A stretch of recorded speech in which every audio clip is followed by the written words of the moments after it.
This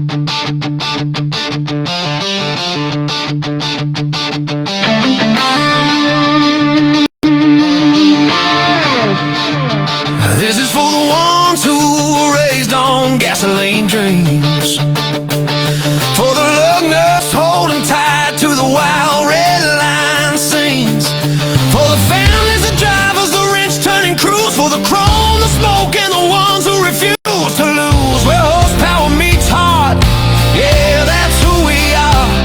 We're a culture, we're a brotherhood, we are rolling motor fire. Build not born, that's the creed written deep in our veins. We turn busted cars into legends and rust into fame. From late night garage grind to race day stadium roars, every scar on our knuckles unlocked 1,000 doors. We don't back down, we don't break, we don't fold. Every ride we build tells a story worth gold. This is for the ones who were raised on gasoline trains, for the lug nuts holding tight to the wild red line scenes, for the families, the drivers, the wrench turning crews, for the chrome, the smoke, and the ones who refuse to lose. Where horsepower meets heart, yeah, that's who we are. We're a culture, we're a brotherhood, we are rolling motor fire.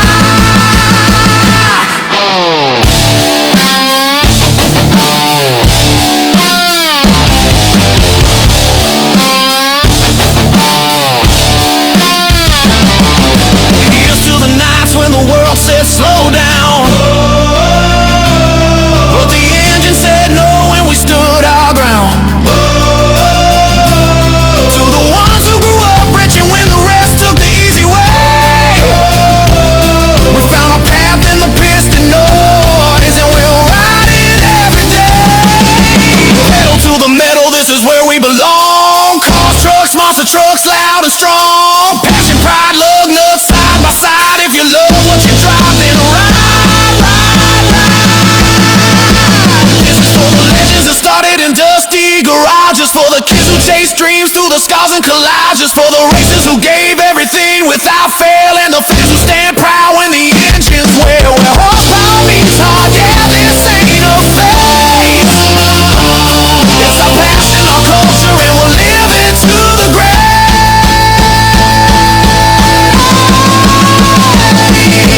Pedal to the metal, forever in our veins.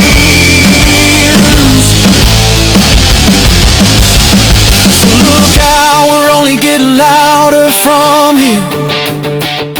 Nothing built strong was ever built out of fear. The road is wide open and the fire won't slow, because this isn't a hobby, this is the only life we know.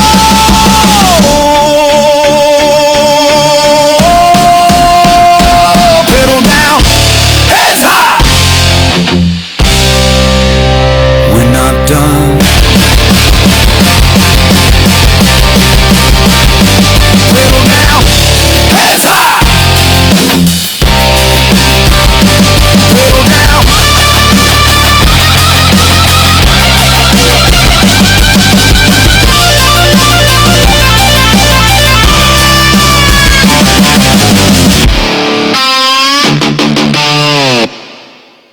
Ladies and gentlemen, start your engines. You're listening to Pedal to the Metal, Motors and Music, the show where horsepower, stories, and great music come together. From beautiful collector classics to fire-breathing race cars to the ground-shaking thunder of monster trucks, this is where the world of motors meets the power of music. So strap in tight, fire up, and grab your favorite cold drink, because a ride is about to begin. And now, here's your host, Roller.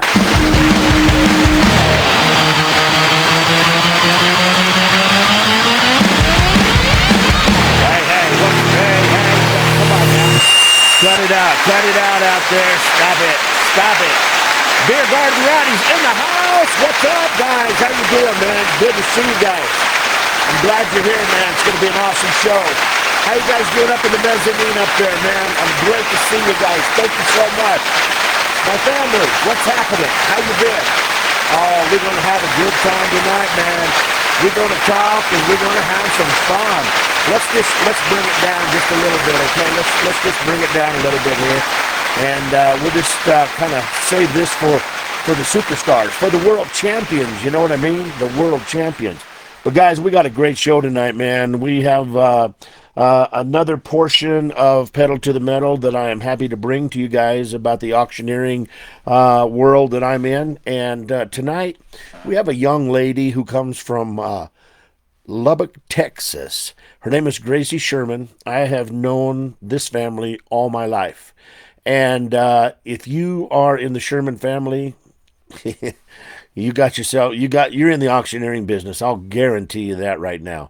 And this young lady has followed in the footsteps of her grandpa, her dad, soon to be her brother, and she is a phenomenon. This is the first time she went this year to the World Automobile Auctioneers Championship, and she wins the World Champion Automobile Ring Woman Contest. This young lady is on fire, man, and it makes me so happy that she's going to be on my show, and I'm so proud of what she has accomplished in her life, in this short span of her life so far.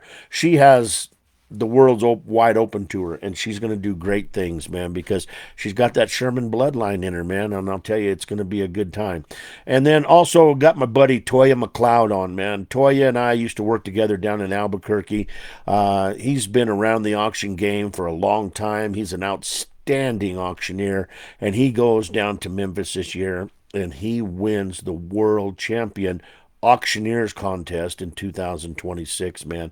And I'm just so proud of him too, man. I really am. I'm proud of all the auctioneers that's won the world champion spot, and all the ring personnel and the teams and stuff. But when it's people that I know, I just really, it makes my heart full. It really does. And it's just such a great honor just to be able to bring these two folks to you guys tonight and let you hear their stories. So we're gonna start. We started a little bit early just so we could get things going and get things rolling here. We'd like to thank all the folks at Arch Auto Glass. They have a mobile service. They can come right to your job, right to the Walmart, right to the house. It doesn't matter, and they can do the installation of your auto glass right there on the spot. Art is a great guy. He is a fantastic gentleman. He does great work, and when he's done, your car's all cleaned up and everything's ready to go. No trash left laying around or anything like that. And his phone number is 720-296-8635. That's 720-296-8635. If you mention the show, he'll give you 10% off on installation. So that's a great one right there. Also, my buddy Texas Rich, he does the metal prints, man, and he's an amazing man. He went down to Gale, Texas, to a car show down there by Snyder, and he picked up a lot of business. He does. You know what? I don't think so, Ethan. I don't think he does it all, but we could sure find out and see. But he has a great mobile service, but I just don't think he comes clear to Pueblo. I'm not sure. But getting back to Texas Rich, he makes these metal show boards, metal prints.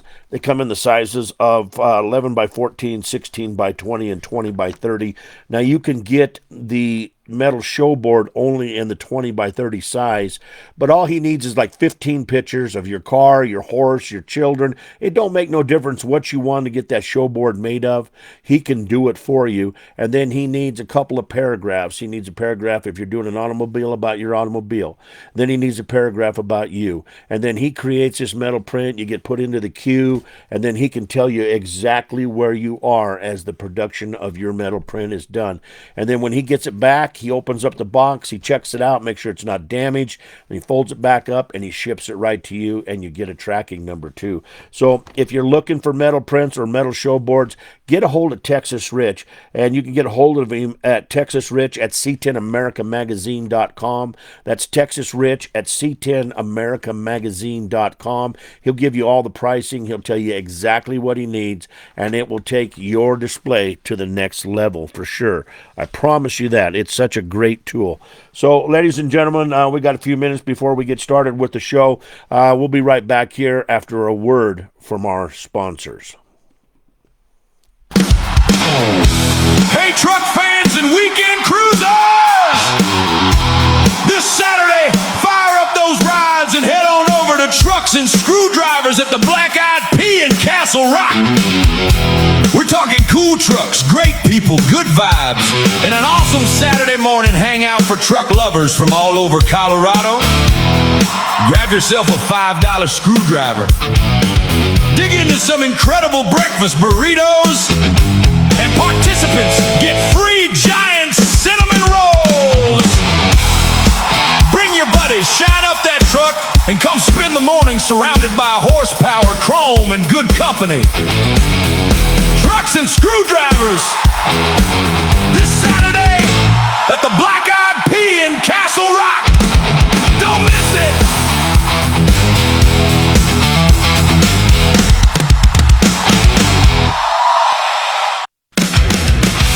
Castle Rock, get ready to fire up the horsepower. The 2026 Poor Boy Cruisers Car Show is rolling into ACC in Castle Rock on Saturday, October 3rd from 10 a.m. to 2 p.m. Bring out your ride and be part of an incredible day supporting the American Cancer Society, with 100% of the donations going to the cause. Entry fee donation is just $20 cash only, and registration is same day only. The show takes place at ACC Castle Rock, 4500 Limelight Avenue, Castle Rock, Colorado, 80109. Enjoy giveaways, a 50-50 raffle, silent auction, specialty trophies, and an awesome lineup of classic cars, customs, trucks, and hot rods. All makes and models are welcome. Don't miss the 2026 Poor Boy Cruisers Car Show in Castle Rock, Saturday, October 3rd, where chrome shines bright and horsepower helps make a difference. Hey, Colorado, get ready! The second annual Tri-Lakes Cruisers Truck Show is rolling into Monument, Colorado on June 14th, 2026. Bring your ride out to the legendary Big Red at 146 North Jefferson Street in Monument and be part of one of the coolest truck shows in the state. We're talking classic trucks, custom builds, lifted rigs, and clean street cruisers, all lined up with the Rocky Mountains as your backdrop. Move-in starts at 8 a.m. and the show runs from 9 a.m. to 2 p.m.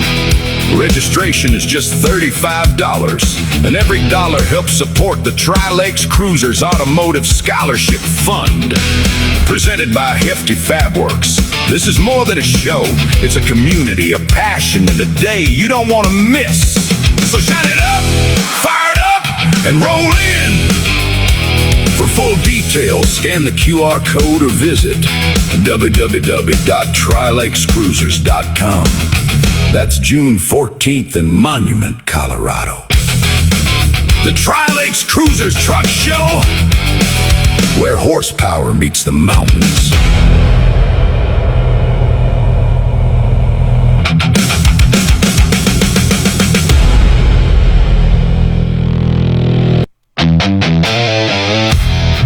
And now, we return to pedal to the metal. Motors and music. With your host, Roller.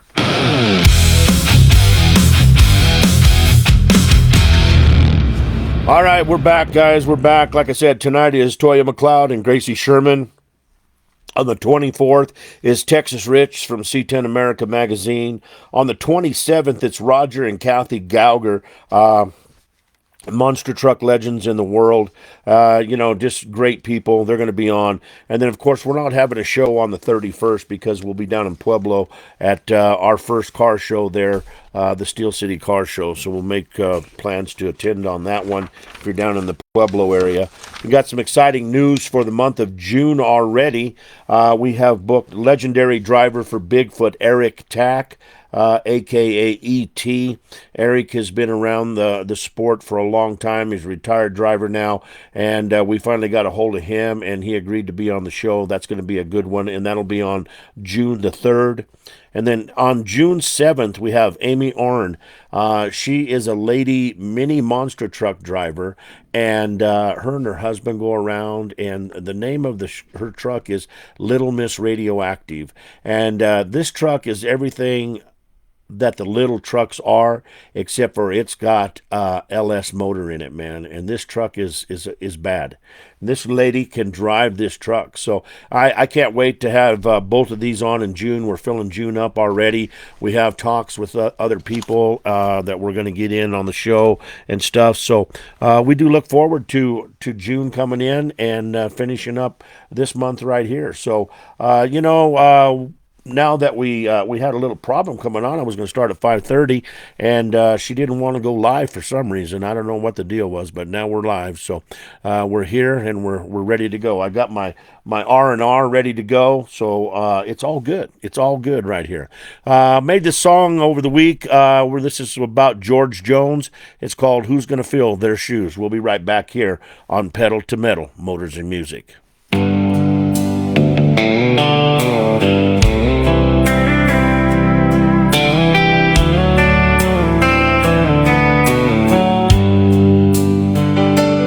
Was an old bar down on the county line, neon glowing through the haze every night. Quarter in the jukebox, somebody chose a song, and old George Jones carried every broken heart along. You could hear the races on through the smoke-filled air, and every lonely soul in there felt understood somewhere. He sang life the way real people lived, heartbreak, hard times, and the hurt we can't forget. Who's gonna fill their shoes now that voices alive that are gone? Who's gonna stand there in the shadows and sing pain straight to the bone? From the door to just one more, he gave this world the truth. Yeah, country music still ain't been the same since George Jones sang the blues.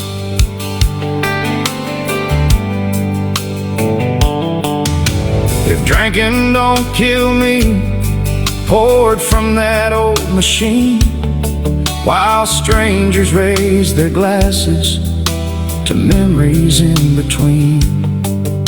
And somewhere late at night, when life got hard to bear, George could pull a grown man through despair.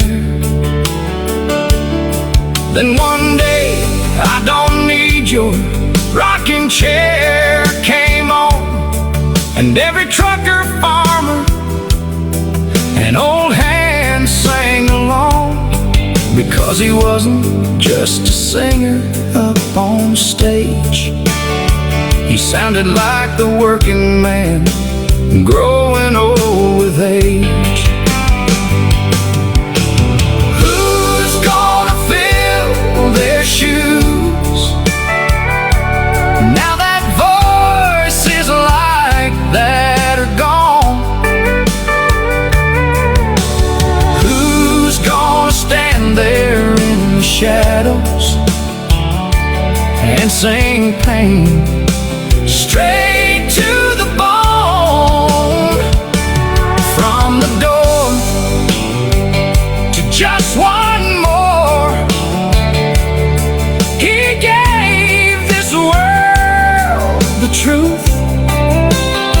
Yeah, country music still ain't been the same since George Jones sang the blues. These days the bars are louder, but the songs don't say as much. Everybody's chasing numbers, but they forgot about the touch. George could sing one line and stop a whole room cold, 'cause every word he ever sang felt honest to the soul. Who's gonna fill their shoes? Lord, we're still asking now. There'll never be another voice that could make heartbreak sound so proud. The race is on, still rolls tonight on jukeboxes old and worn. And somewhere up in heaven now, George is singing one more song. Yeah, country music still bows its head for the man they called George Jones. Quarter drops, jukebox glows, and there's George again, singing us home.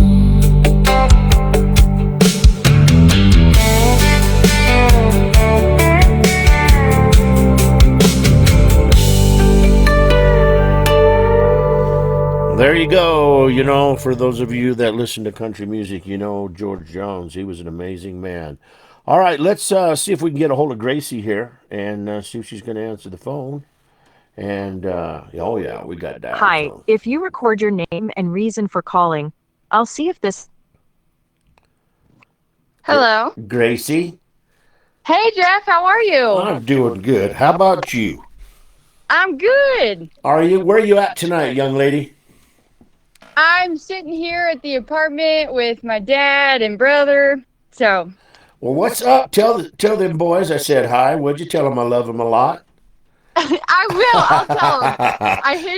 I hid back here in the bedroom. That way they wouldn't be too loud. You think they might be a little loud, maybe cheering you on a little bit?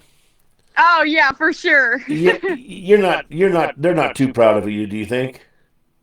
Oh no, Yeah, never. right. No, man.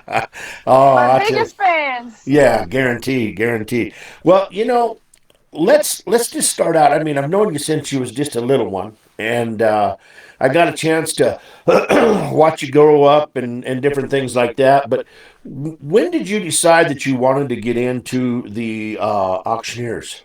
You know, all the contests and stuff like that, and as a career too. Honestly, probably my whole life, but I really didn't buckle down and get started till like about 3 or so years ago, and then I was like, yeah, this is what I want to do, Dad. I'm coming on the road with you. So, Awesome.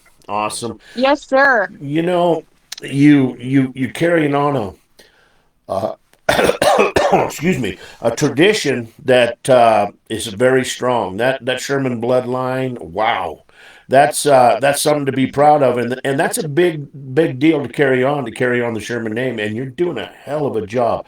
I am so proud of you. I really am. Thank you so much. That means a lot. Not Yeah, a, they're the best ever. The best coaches, the best teachers, the best supporters. I mean, I don't know what I would do without them, honestly. And my papa and everybody like that, and everybody that's just been around to take part in teaching me and helping me learn. It's just been so awesome with them. I've been a part of the Sherman family and I consider myself the Sherman family because I met your dad when I was probably, I don't know. Um, well, not your dad, your grandpa. Let's just talk about grandpa first. I met your grandpa when I was probably 8 or 9 years old, maybe even a little younger than that, going down to Texas and going and buying cars with him, and him and my daddy running up and down the road and stuff like that. And then to see him transition over into the auctioneering end of it was totally amazing how he took a hold of it and how he ran with it. And so what are some of the most inspirational stuff that your grandpa taught you? Man, I've heard so many stories about you growing up and everything like that, and your dad with Papa and everything like that. So you're Uncle Jeff. You are a Sherman. But anyways, Thank you. he's taught me everything from confidence and speak up. You got to speak up, girl. I think he's probably told me that my entire life. Right. I got to speak up and I got to have that confidence and get out there and show everybody else what I know how to do. So, Right. Let's see here. We got some comments here. Was just going to ask him where his hat was tonight. La fola. Oh, I don't. My cousin Debbie, she's asking Clint Sherman something. I guess I don't know what that means. But anyway, Gracie, you walk into this arena for your very first time, and you're surrounded by world champions. How nervous were you? oh boy, I cannot even tell you. I was definitely shaking in my boots a little bit there, but I mean, with my dad and brother there, they definitely helped calm my nerves a lot. They just told me, go out there and do what you do every day. Like, Oh, act like this is what you do and you're here to win it and you want to make your mark here. So I was definitely super nervous. I mean, whew, that's a lot there, but definitely with them there, it helped a lot. So. you know, uh, if you weren't nervous, I'd be worried because the fact is the people and the champions that you're surrounded by. But having your dad be a world champion and having your papa be a world champion and stuff, they had to give you a lot of really good advice, of course, and how to kind of relax those nerves and get up there and do what you did. So, do you think it helped having your family in the audience and having your brother sell for you? Absolutely. I mean, me and my brother, we work together every single day. So we are right there with each other. It's almost like we've got the twin telepathy going on almost. But Yeah. yes, it definitely helped a lot. But hearing about this contest my entire life I've heard about this contest. I mean, we've got all the trophies on the wall, Yeah. and I just dreamed of one day getting to go and compete. So I was like, this is the biggest day of my life. I mean, I've heard about it for forever and now it's finally my time to shine. So it We're, definitely it contributed to the nervousness, but also to the excitement and to the confidence. Like, I know what this contest is about and I'm passionate about it and I'm here to win it. So Well, and working with I believe this wholeheartedly that if a good ringman and a good auctioneer work together and work together all the time, they become one. And that is an amazing part of the business is to be able to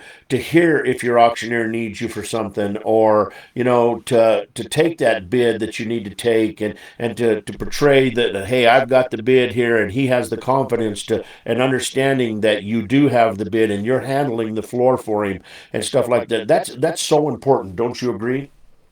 absolutely. That trust is more important than, honestly, the wholesale in general. I mean, you need that to be able to function and be successful, but it's almost like you need to be able to read each other's minds, because how else are you going to tell each other what else is going on? This So this is you true. definitely need to have that This just kind of chemistry. Yeah. Yes, guaranteed.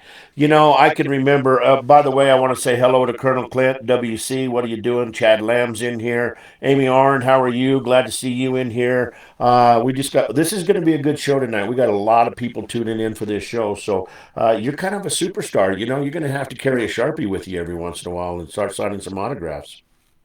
Yes, sir. That's too funny. So you do a lot of benefits together with your family, and that's fun time. That's quality time doing benefits together. Don't you agree? Oh, absolutely. I always say it's the best job in the world. My siblings are so awesome. I mean, with Lexi and Blake and Roxy and my mom. Oh my goodness, my mom is so awesome too. I give so much credit to her also. She's definitely helped me a lot in this business and everything, and especially with benefits and all of that. But it is the best job in the world. It really is. I mean, I absolutely can say that I loved going to work every morning, and I still do. And of course, I got to sit next to Scott Goodhue all the time, and he's trouble. Scott is trouble, Gracie. I don't know how else to tell you that. He called tonight because I started at 5:30, and he called tonight yelling at me like he was my wife, so I had to call him Carol. And I said, Carol, just have a drink, calm down. We're going to start at 6. But no, he's been such a big backer of Blake and of you. And he just made a comment here. And he said, this young lady was incredible in Memphis, top notch. That's another world champion talking about you. And how does that make you feel? Oh, it makes me feel so awesome. I just adore Scott Goodhue. I mean, I remember so for a couple of weeks he has come to Abilene, and so me and him will get to work together. How And cool is he was that? like, "Girl, you just need to get out there and bust out of your shell a little bit and show them what you got." And so I definitely give some credit there to Scott Goodhue, because he told me, "You just get out there and you do you," and that's exactly what I did. So. Well, and that just all boils back to what I just said a minute ago. The auctioneers trust you because, number one, your bloodline that you come from, they know that you know how to take care of the floor, and they know that you're handling it, and it's all up to you, man. It really is. Your grandma's on here, Miss Vicky. She's on here. Papa's on here, man. Thank you very much. Uh, Makes me a little sad. Happiness, that's what it makes me. But anyway, working with different auctioneers throughout the business, who do you find besides the people in your family that you've enjoyed working with in your career? I'd have to say probably Toya. Toya is Uh-huh. so awesome. He He is. is so awesome, and he's always willing to help. He'll tell you anything you want to know, any questions that you have. He'll absolutely answer them for you. And Sixto Paez, oh man, I just adore him, and he's just the same way. If I ever had any questions or wanted to know something, because there's always something new to learn every day. So, and I would definitely go to Sixto and everybody like that. Sixto, Toya, Turbo. Just love me some Turbo. He's so awesome. Him as well. I definitely look up to him. Scott Goodhue, obviously. Right. Yes, all of those boys. And there's tons more that I can mention. Sure. Well, I think we're going to have to build, like I said, another wing for trophies because you're not done yet, are you? No, sir. I'm just getting started. What do you believe you're going to do? What with your career? I mean, what do you have in store for Gracie Sherman? So right now, I actually am an associate's auctioneer at Mannheim, Dallas, and I'm working on my chant right now, and I'm hoping to someday probably get a couple selling jobs as well. And then I hope me and my sister and Blake and Roxy and my mom and dad, all of us could take off in the benefits and start doing more in Dallas and in Midland, Odessa area, just really take off with some of those things. So I hope to just conquer the world. Well, Gracie, I'll tell you what. With your dad winning the competition, your papa winning the competition, Blake soon to be winning the competition, you winning it. That Sherman name is going to get out there, and you guys are going to be in demand, and what a team to reckon with is to see the Shermans come walking into a benefit. Those poor people, they're in trouble, man. They're going to have to give up their checkbooks or credit cards. They're going to have to do everything because you guys are going to do it. You're going to do a grand job. You really are. Thank you so much. That's so sweet of you to say.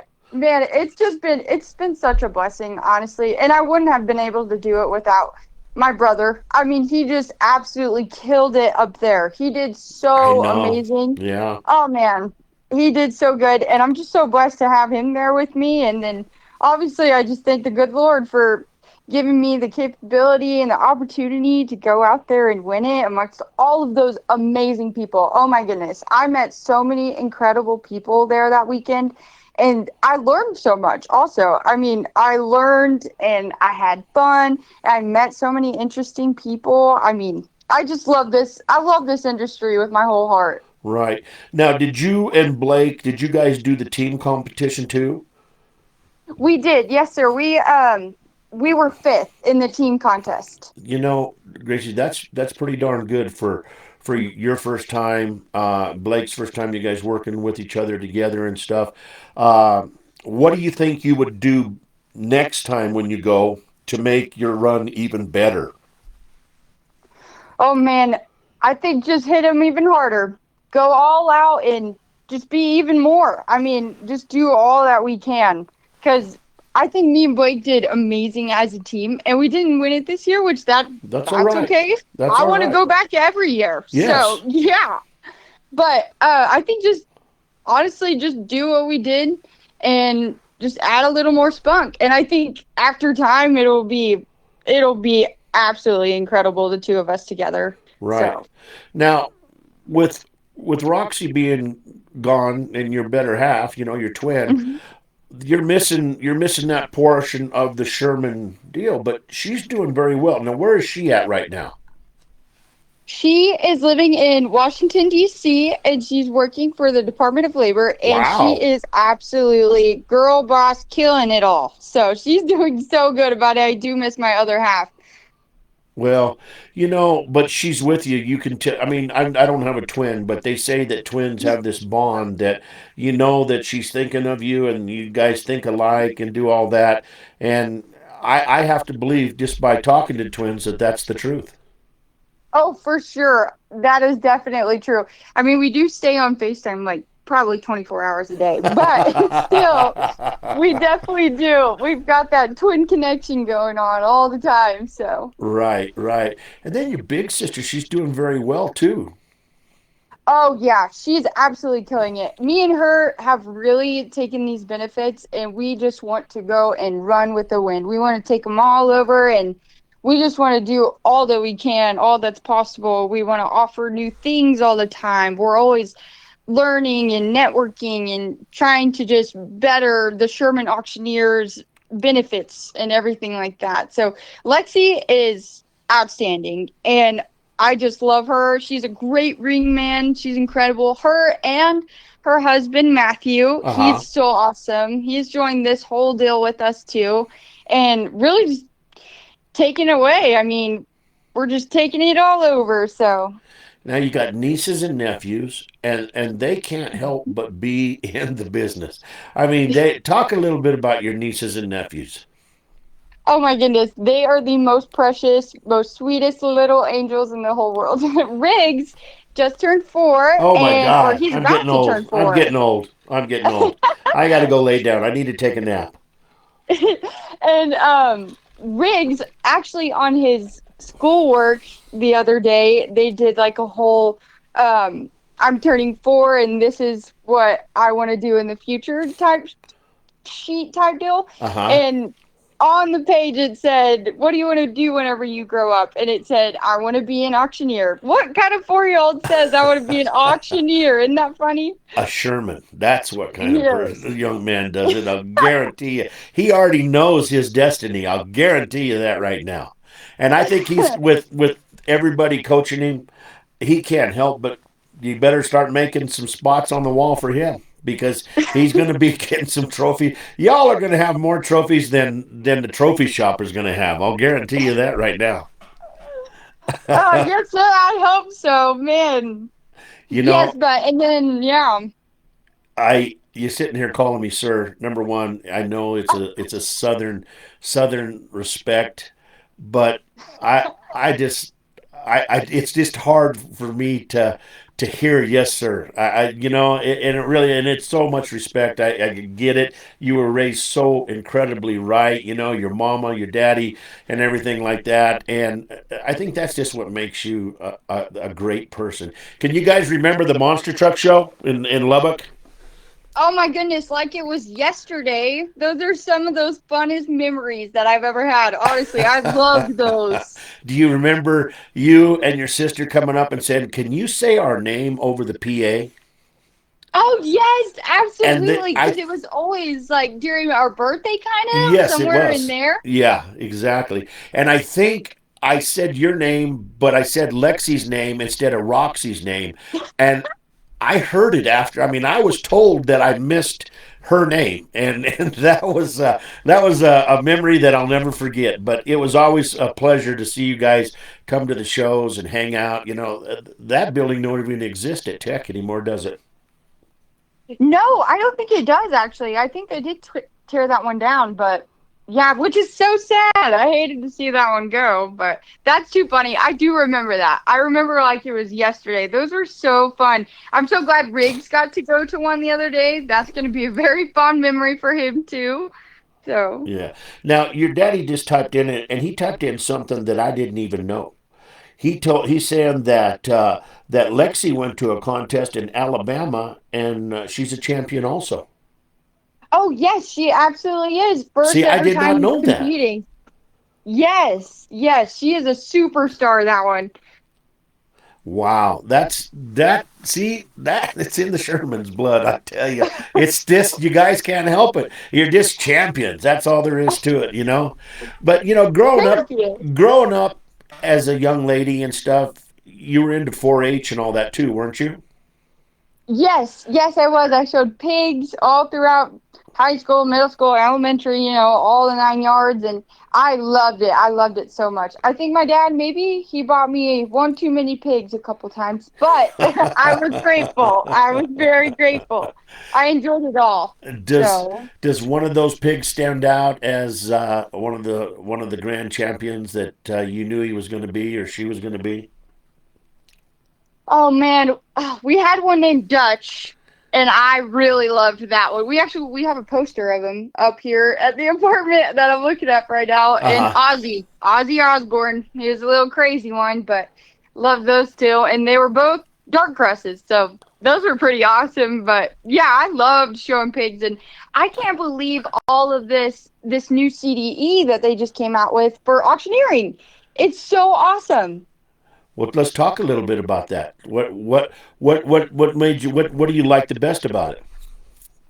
I just love that they added in. I mean, honestly, I don't really know much about it so far. I don't think that they've added it to Texas yet, but I Uh-huh. know places like Colorado and over there they've actually added it. But it's just kids learn how to auctioneer, and then it's kind of like a contest basically, and so they judge it based on whoever's the best auctioneer, and then it's just another CDE contest. And I wish so badly that it it was there whenever I was in high school because I absolutely would have done that. Well, maybe someday you can help teach classes and help teach young people coming up. That's a big motivation. That could be a big motivation for you. Absolutely. I would love to do that more than anything. Morgan Hobson, actually the president of the NNEA, she asked me the other day if I wanted to go and judge one of the FFA contests after the world champion, and man, I couldn't go, but I wish so badly that I did because I can't wait to get into all of that once it gets brought to Texas and everything because I think that's so awesome. These kids will be able to get their foot in the door so much earlier than most of us ever even thought about. I mean, just contest, and I think contest is honestly the best way to sharpen your skills, Right. and that absolutely will. I can't imagine how good this next generation is going to be, honestly, like just out of this world, and I can't wait. As a young lady starting in the business, what would you recommend? What would your words of wisdom be to some young lady that come up to you and said, I need I need to know what I need, how to get into this contest, and what do I need to do to become a good ring woman? Honestly, I would tell them don't look at yourself any different. You're just the same as these boys, and you can go over there and you can beat them all. It doesn't matter that if you're a girl or not. You might Yeah. look different than everybody else, but you absolutely have the capability to go out there and win it all. So don't be scared. You might be the only girl. I was the only girl at the world champion, and I was definitely shocked for that in the ringman contest at least. So, but I just didn't let it affect me, and I tell every other girl, don't let it discourage you. Don't let it ruin your confidence. You go out there and do what you know how to do because we need more ladies. We need more ladies out there, honestly. I love to see more girls getting involved, so Wow. Well, I think you can be a big motivator, and I think that you can.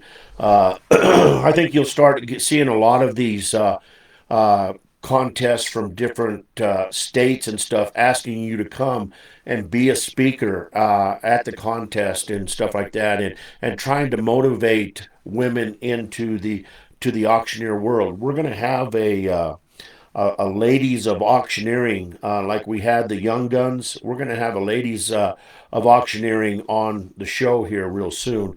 And Riley Bear's helping me get in there and get some people.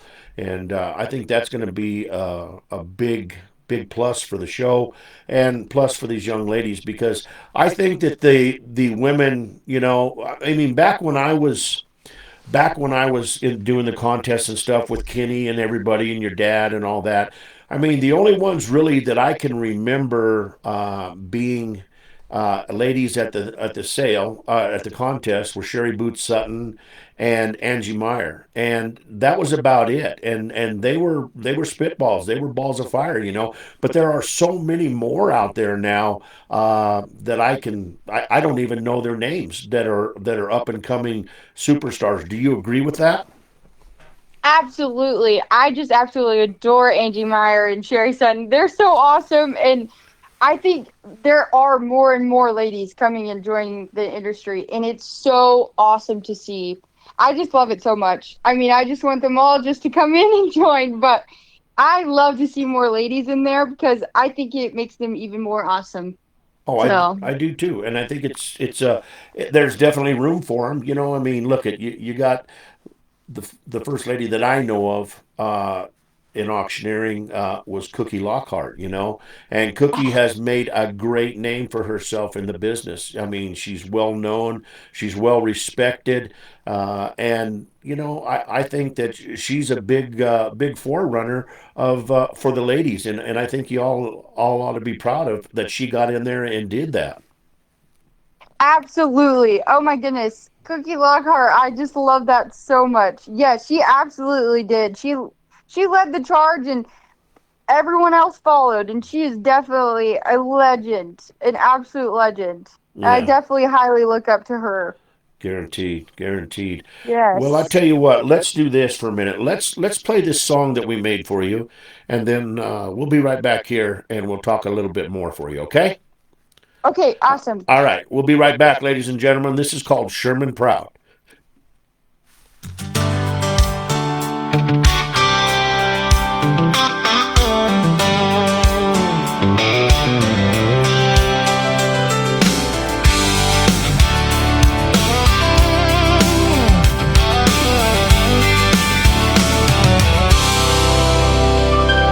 I remember a little girl standing off to the side, big old dreams in her eyes, fire she couldn't hide.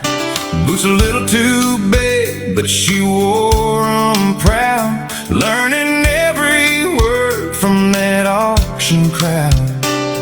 From the back of the room to the front of the stage, you could see that spark at a young age.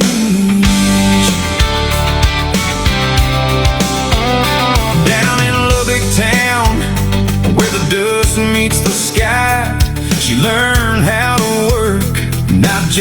get by.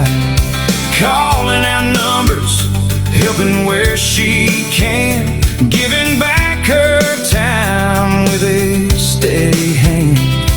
Every benefit, every late night drive, she was building more than just a life. She carries the call, runs deep in her veins, from her granddaddy's voice to the Sherman name. Every word she speaks, every step she takes is a legacy built that time won't break.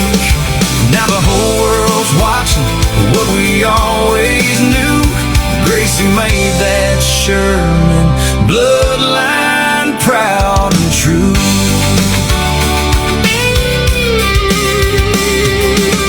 Joey's shadow ain't something she had to chase. She carved her own path, made her own place. But you can hear it ring in the way she sounds, that same strong rhythm when the gavel comes down. From ringman roots to that world champion stage, she turned hard work into her night. 2026, they called her name, Gracie Sherman, ring woman champion. She earned that fame. Tears in the crowd, Sherman pride in the air. Years of grind brought her there. From a small town girl with a dream in her hand, now she's standing tall where the best all stand. She carries a call, runs deep in her veins, from her granddaddy's voice to the Sherman name. Every word she speaks, every step she takes is a legacy built that time won't break. Now the whole world's watching what we always knew. Gracie made that bloodline proud and true. It ain't just talent, it's heart and soul. It's early mornings and a long hard road. It's family roots and a voice so strong that keeps that Sherman tradition carrying on. She carries the call, yeah, it goes through time, from lobby streets to that championship lane. Every dream she chased, every mile she drove, led her right where she was meant to go. Now the world stands still just to hear her through. Gracie made that Sherman bloodline proud and true. Yeah, I watched her grow. Now the world can see Gracie's everything she was born to be.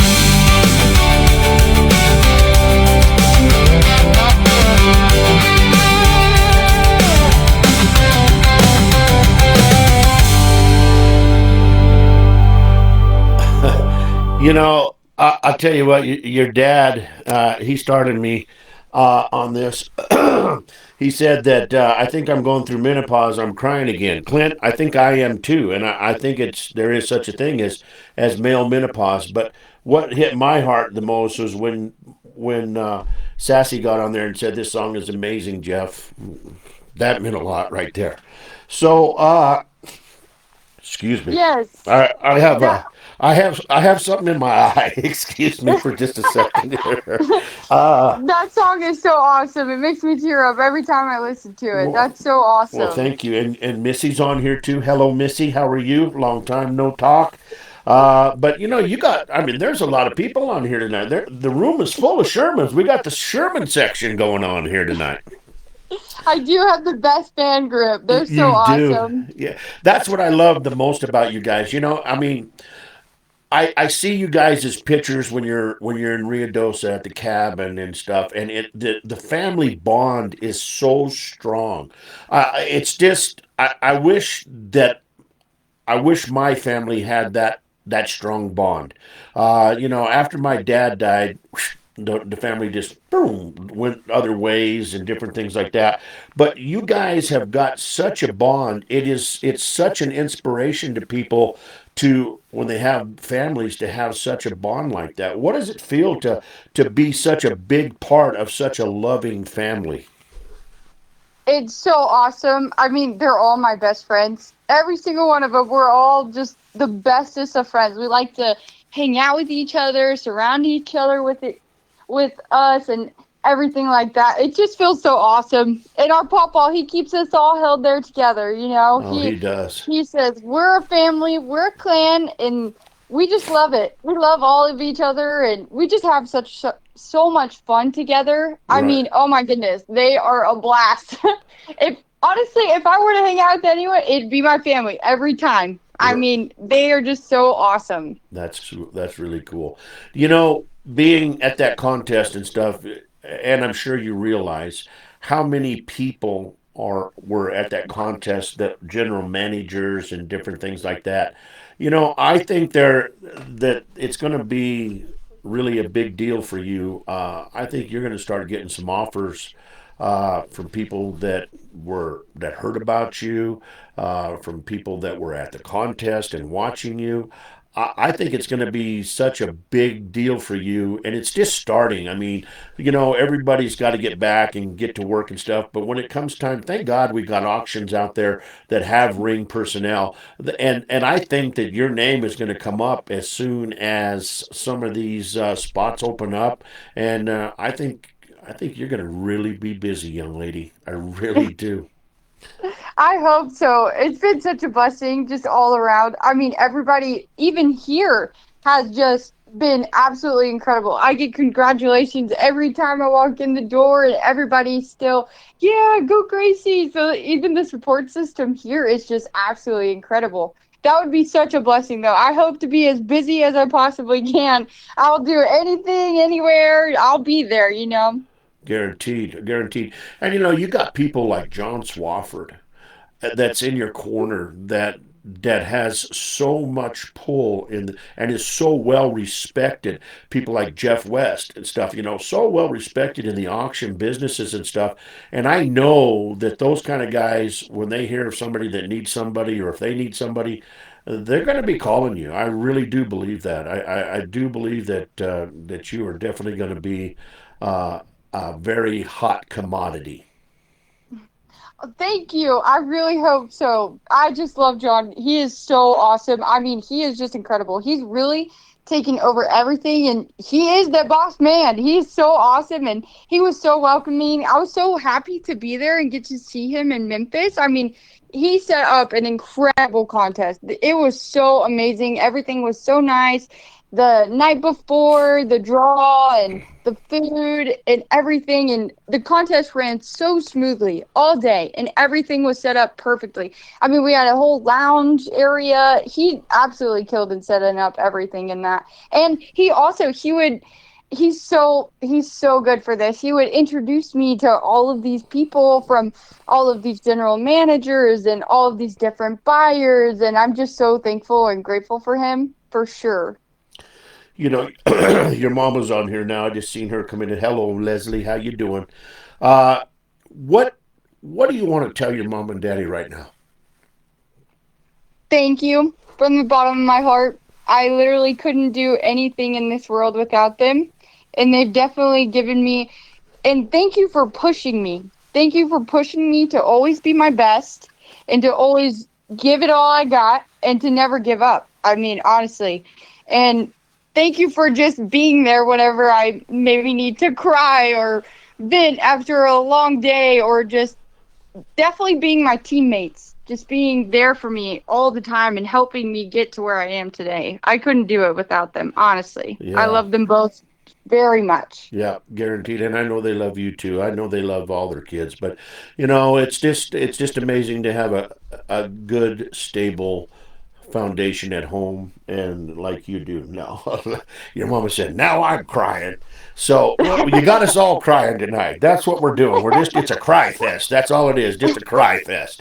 But that's okay. Your daddy came to Papa asked us to bring your daddy on when we were at Amarillo Auto Auction, and I happened to be in charge of the auctioneers and all that stuff at the time. And when your daddy came in the door, I'd known him. I didn't know him much because he was always at football and stuff like that and sports. He was always heavily involved in that, so he was never really involved a lot at the car auctions themselves, like when I was there and stuff, But excuse me, but he came to work for me, and I just knew in my heart that this man going to have a hell of a career, and he was amazing. He really was. Even starting out, he was amazing. And I grabbed him one day and I pulled him into this closet. And I don't know what he thought. He thought, "What the hell's going on here?"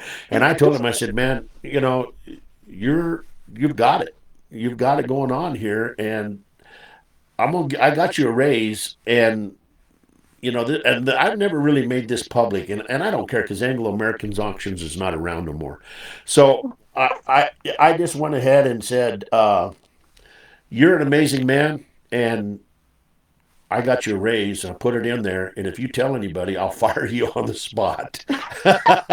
And I mean, he was working with the big dogs. He was working with Spanky Assiter and everybody like that.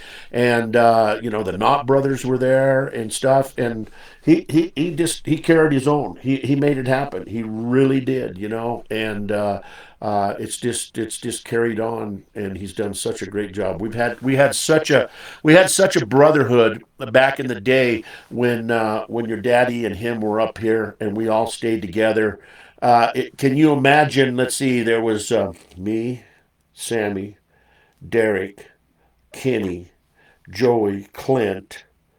I think Scott Goodhue stayed a couple times, but we all stayed in the same room. We all stayed in the same room, and we had some of the best times in our lives. I mean, I worked Amarillo Auto Auction on Tuesday, and then I drove Tuesday night to get to Denver, and I would meet them someplace, and we would go downtown, and we would eat and have a large time, and we just have such a fun time. And I seen him on here a minute ago, and I think we're going to have to bust into it because it brings back such a good memory. The dog song. You know the dog song, don't you? Absolutely. The best song there is. And, excuse me. I had a lot of cars today, and and Lulu's. That's right, Missy. Lulu's. That's exactly it. But why don't we? I know that everybody else in the Sherman clan are going to sing along with us, but why don't we just start off the dog song? I'm going to start it off, and I want you to kick in. Okay? Let's do I'll that. come in here and make my dad do it with us too. Okay, yeah, do that. Let's get them all in there, and then Papa, Sassy, Missy, everybody, Leslie, I want everybody get ready. It's the dog song time right now, and then we'll tell the audience what the dog song is, okay? All right, I'm going to start it off, and here we go. Well, every time I go to town, boys keep kicking my dog around. Makes no difference if he is a hound. Got kicking my dog around. 2, 3, 4. Well, I make my living selling cars, but I spend most of my time in bars, drinking my whiskey from a mason jar, hoping someday I'll be a star. And Missy, I don't know the thing. I don't know the ending of it with the farm viewer part, and I'm sorry, I didn't know that one. So she'll have to fill that in for us right there. But the thing is it didn't matter where we were. We could be in Nashville in the plushest hotel, and we would break out the dog song, and people would just stop and stare at us and think, wow, they're having such a good time. And we did. We had such a great time together. It was such a brotherhood. And you know, we have that a little bit, and it's starting to come back now, but it's nothing like it was back in the day when everybody was there. It was such a brotherhood, man, and I'll never forget those times. I really won't. It was so fun. Man, going up and down the road, I definitely heard a bunch of those stories, and it's just totally crazy to me. I still can hardly believe some of the things.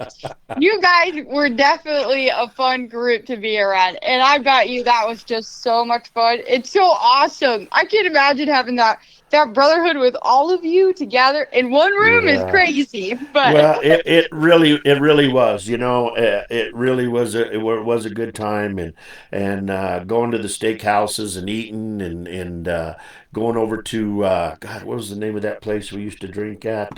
Come on, Clint, help me out. What was the name of that place? Uh, right off of right over by the auction. We used to Plainsman, the Plainsman. We used to go over there and have a good time. It was just a lot of fun. We just enjoyed life and made money and sold cars, and that's back when the car business was amazing. The car business was really amazing. But the best time that I think that I can remember in this whole my whole life is going down to the Lubbock Auto Auction and watching.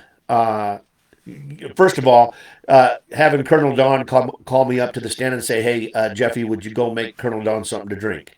And I'd have to go get him and Larry something to drink, and then then Papa would say, "Hey, Jeffy, we need you to run over to Pinky's. We need some gizzards. We need some more beer. We need to do that." And they parked the truck in front of the auction door lanes and just bid from the truck and had such a large time.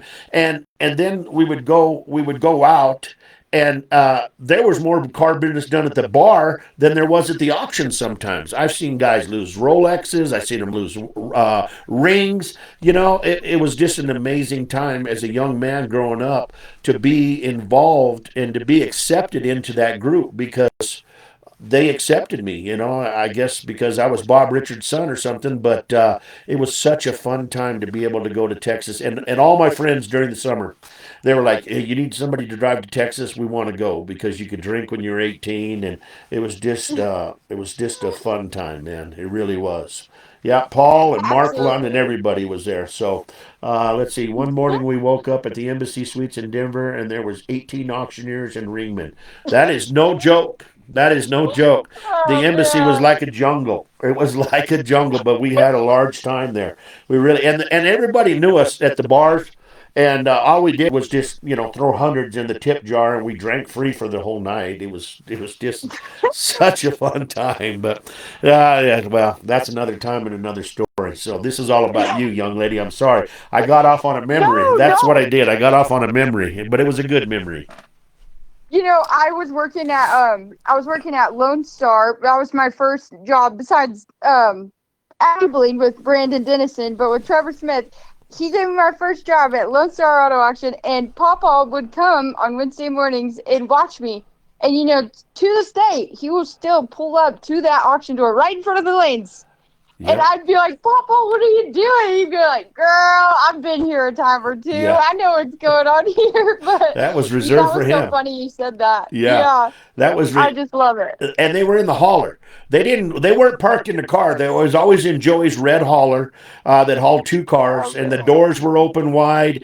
And when the auction was over and they backed away, it looked like somebody killed a chicken farm and blew up a beer truck because there was cans and chicken bones everywhere. It was God. It was a large time. I would give anything to go back to that sale on 50th and just hang out and just watch it from afar or whatever, and just remember those good old days, man. I mean, God, it was the guys that you probably heard about, Jimmy Ray Brock and just God, there were so many of them that was so fun. It was just a great time. But you know, I tell you what, I think that you as a person are going to be able to make a way for women in this world to really get involved, and I think you need to get involved with maybe some classes and teaching people the auctioneer trade too. I think that would be a big thing for you. You're so well spoken, and you have such a great personality. I think that you have a great future in the auctioneering business, no matter what. But I think you also have a great future in mentoring young ladies to get started in the business. Thank you so much. That is so sweet of you to say.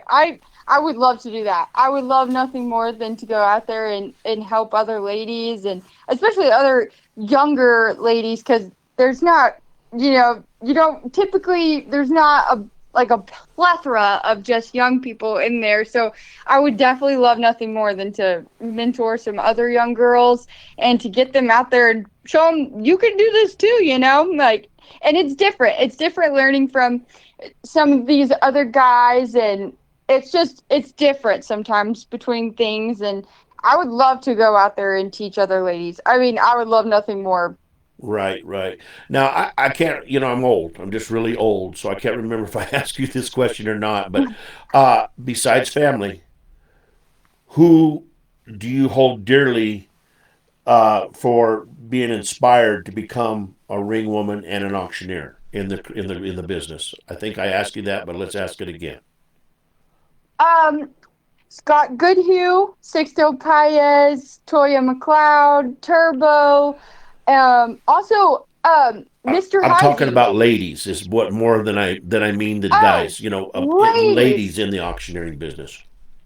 Sorry. That's okay. Definitely Angie Meyer, Uh huh. Sherry Sutton. They're so awesome. We work together on Wednesdays. I just love them too so much. They definitely have helped me a lot.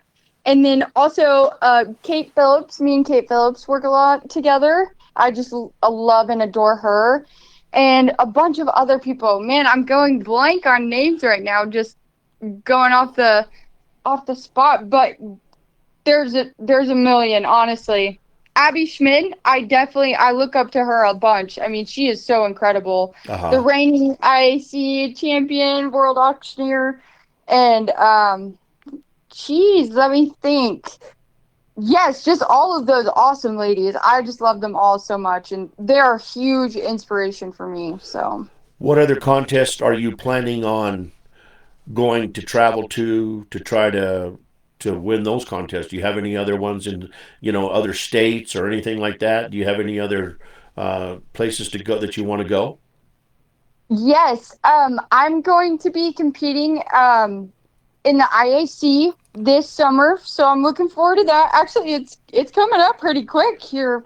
So, yep, I'll be competing in that, and then definitely the TAA for years to come. So Uh I'll huh. be at those, and then wherever the road takes me. Honestly, I'm here to win them all. So Well, and you're going to win a bunch. I mean, I don't know where your guys are keeping the trophies, but who's ever in charge of that room, start building more shelves. Okay, that's all I can say because there's a whole bunch of trophies coming through a lot of generations, and it's going to be an amazing deal. It really is. So, Gracie, I tell you what, I really really enjoyed having you on here. There's a question that I ask everybody, no matter if it's in the monster truck business or what it is. But when you are finished with your career and stuff, what do you want to be known as? What do you want people to say about Gracie Sherman? oh boy, honestly, I want them to know that I want to make a difference. Honestly, I want to make a difference. I want to pay forward. I want to be remembered as, oh, this girl taught me how to do this. Just as people remember my pawpaw, and oh man, we loved that guy, and he has taught us so many things. He's taught so many people so many things, and I hope to hopefully be remembered the same as pawpaw and my dad and Blake, all of them. So. Well, I think you will be, and I don't think you'll have a problem with that. And I think you have such a amazing career ahead of you that I want to be around for as long as I can to watch the ride. I just want to watch you win and see you just just become the person that you deserve to be. You know, you deserve to be the best, and you're definitely working on it. I promise you that right now.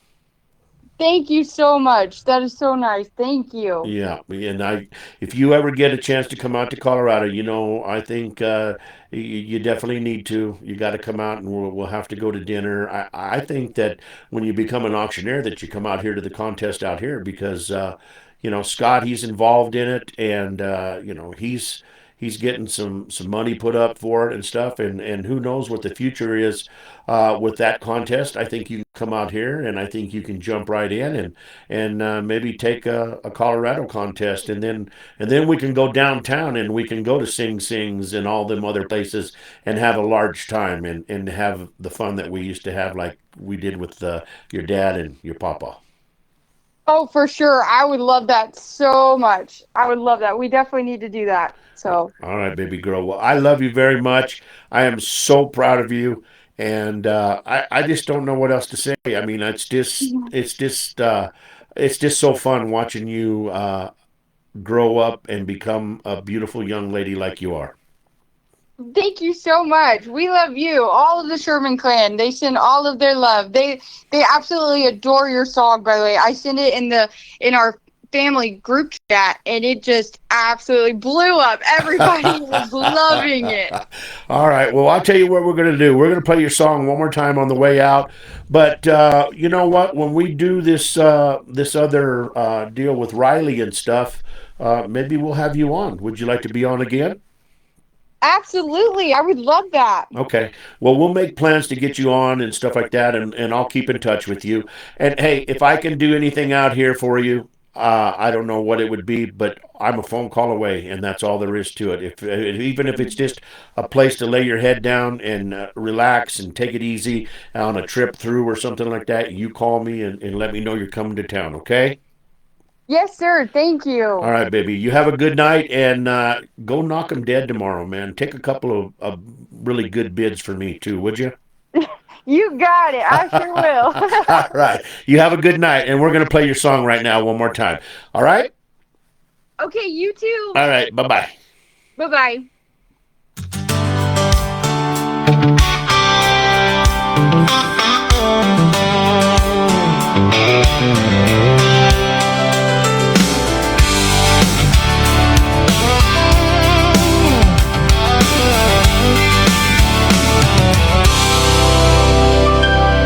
I remember a little girl standing off to the side, big old dreams in her eyes, fire she couldn't hide. Boots a little too big, but she wore 'em proud, learning every word from that auction crowd. From the back of the room to the front of the stage, you could see that spark at a young age.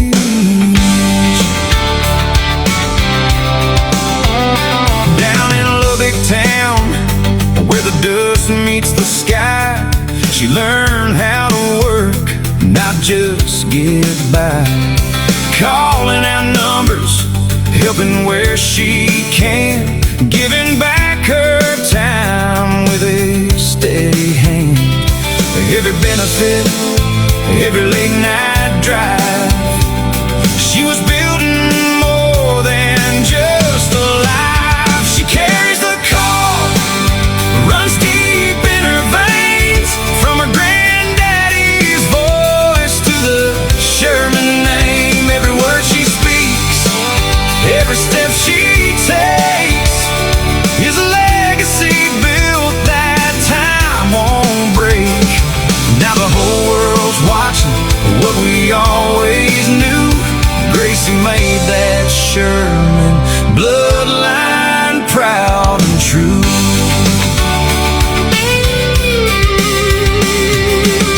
Joey's shadow ain't something she had to chase. She carved her own path, made her own place. But you can hear it ring in the way she sounds, that same strong rhythm when the gavel comes down. From ringman roots to that world champion stage, she turned hard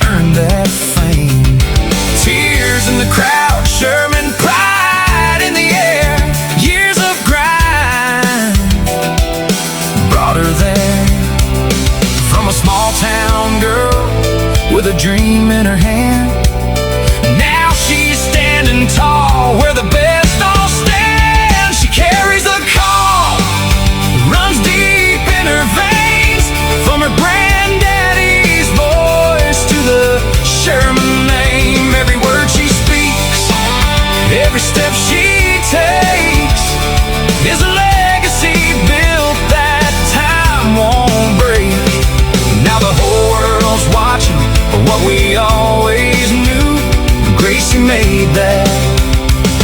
Bloodline proud and true. It ain't just talent, it's heart and soul. It's early mornings and a long hard road. It's family roots and a voice so strong that keeps that Sherman tradition carrying on. She carries the call, yeah, it goes through time. From lobby streets to that championship lane. Every dream she chased, every mile she drove, let her ride where she was meant to go. Now the world stands still just to hear her through. Gracie made that Sherman bloodline proud and true. Yeah, I watched her grow. Now the world can see Gracie's everything she was born to be.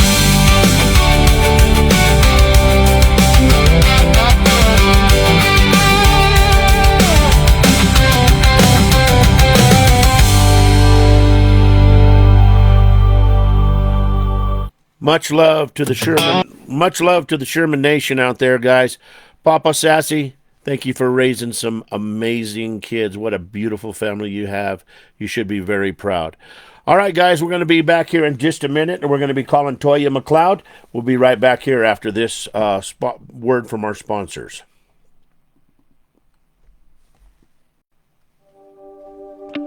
Looking for something unique? Something creative? Something that stands out from the crowd?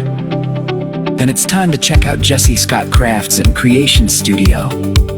From custom creations and personalized gifts to one-of-a-kind artwork and handcrafted designs, Jesse Scott brings imagination to life with creativity that's truly endless. Whether you're looking for something special for your home, a gift for family or friends, or custom pieces made just for you, this is the place where ideas become reality. Visit the website today at www.jessescott.com. And while you're there, be sure to follow Jesse Scott Crafts and Creation Studio on Facebook to see the latest projects, designs, and custom creations. Need to talk directly? Give them a call at 715-721-5999. Jesse Scott Crafts and Creation Studio. What can we create for you today? The possibilities are endless.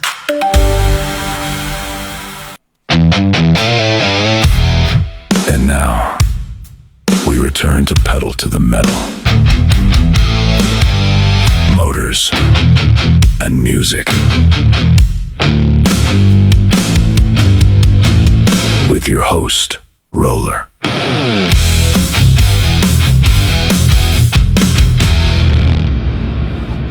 All right, we're back, guys. We're back. Let's see if we can get a hold of Toya McLeod right here on the phone. Let's see here. Talking to him, say. Hi, if you record your name and reason for calling, I'll see if this person is available. I want this. I want my personal assistant. My name is Roller, calling for Toya, see.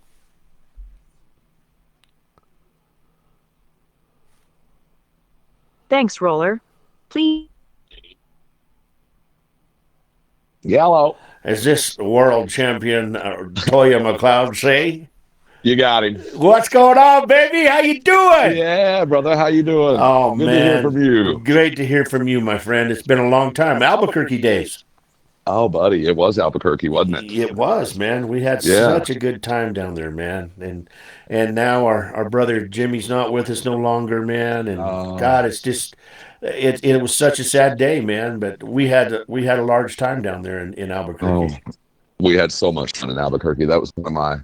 I look back on that time with a lot of love in my heart for that time in our lives. We had a great time, and I learned a lot. And those guys were instrumental in getting me to. Those guys taught me how to auctioneer. You know, like Jim Knopp taught me how to. You know, you learn about auctioneering like having a beer after the sale with the boys, and trust me, there was nobody that liked to have beers after the sale with the boys more than those guys did. Guarantee. So, yeah, so it was a great time in Albuquerque. Well, even when I came on, you guys were already this tight group, and you guys accepted me so well, and you did. I mean, Jimmy was a mentor. He even worked with me and taught me a few things, and I'll never forget him, man. I mean, it was just a good, Sean and just everybody was down there, man. I forget all the people that was there with us, but God, we had a very strong crew. We did, and I think a big part of that was, the personal bonds that we all had. Like we all lived together, and all those guys team roped together, and like we just spent. It was like a little family. Like we all say the word brother probably a little bit too cavalier, I think sometimes, but those guys are legit my brothers. Like we've been through it all together, like in the lanes and then personally and all that stuff. And I think that just creates such a culture amongst a crew. It's like us against the world, right? So man, we had I look back at those times with very a lot of fondness of those times. I don't know that I'd want to go back, right? We had some crazy times too, but it was awesome, man. And we had you were down. I remember Brian Marshall used to come down, and Sean Hagler used to come down, and we were just having a good time, right? My favorite line that Jim ever, well, he's got so many, but one of my favorite ones he ever told me is we were walking into the sale one morning, and we might have stayed out too late, might have had a few too many, and I was in not the best shape. And he put his arm around me and goes, "Don't worry, little buddy. In about 3 hours, we'll be back on vacation.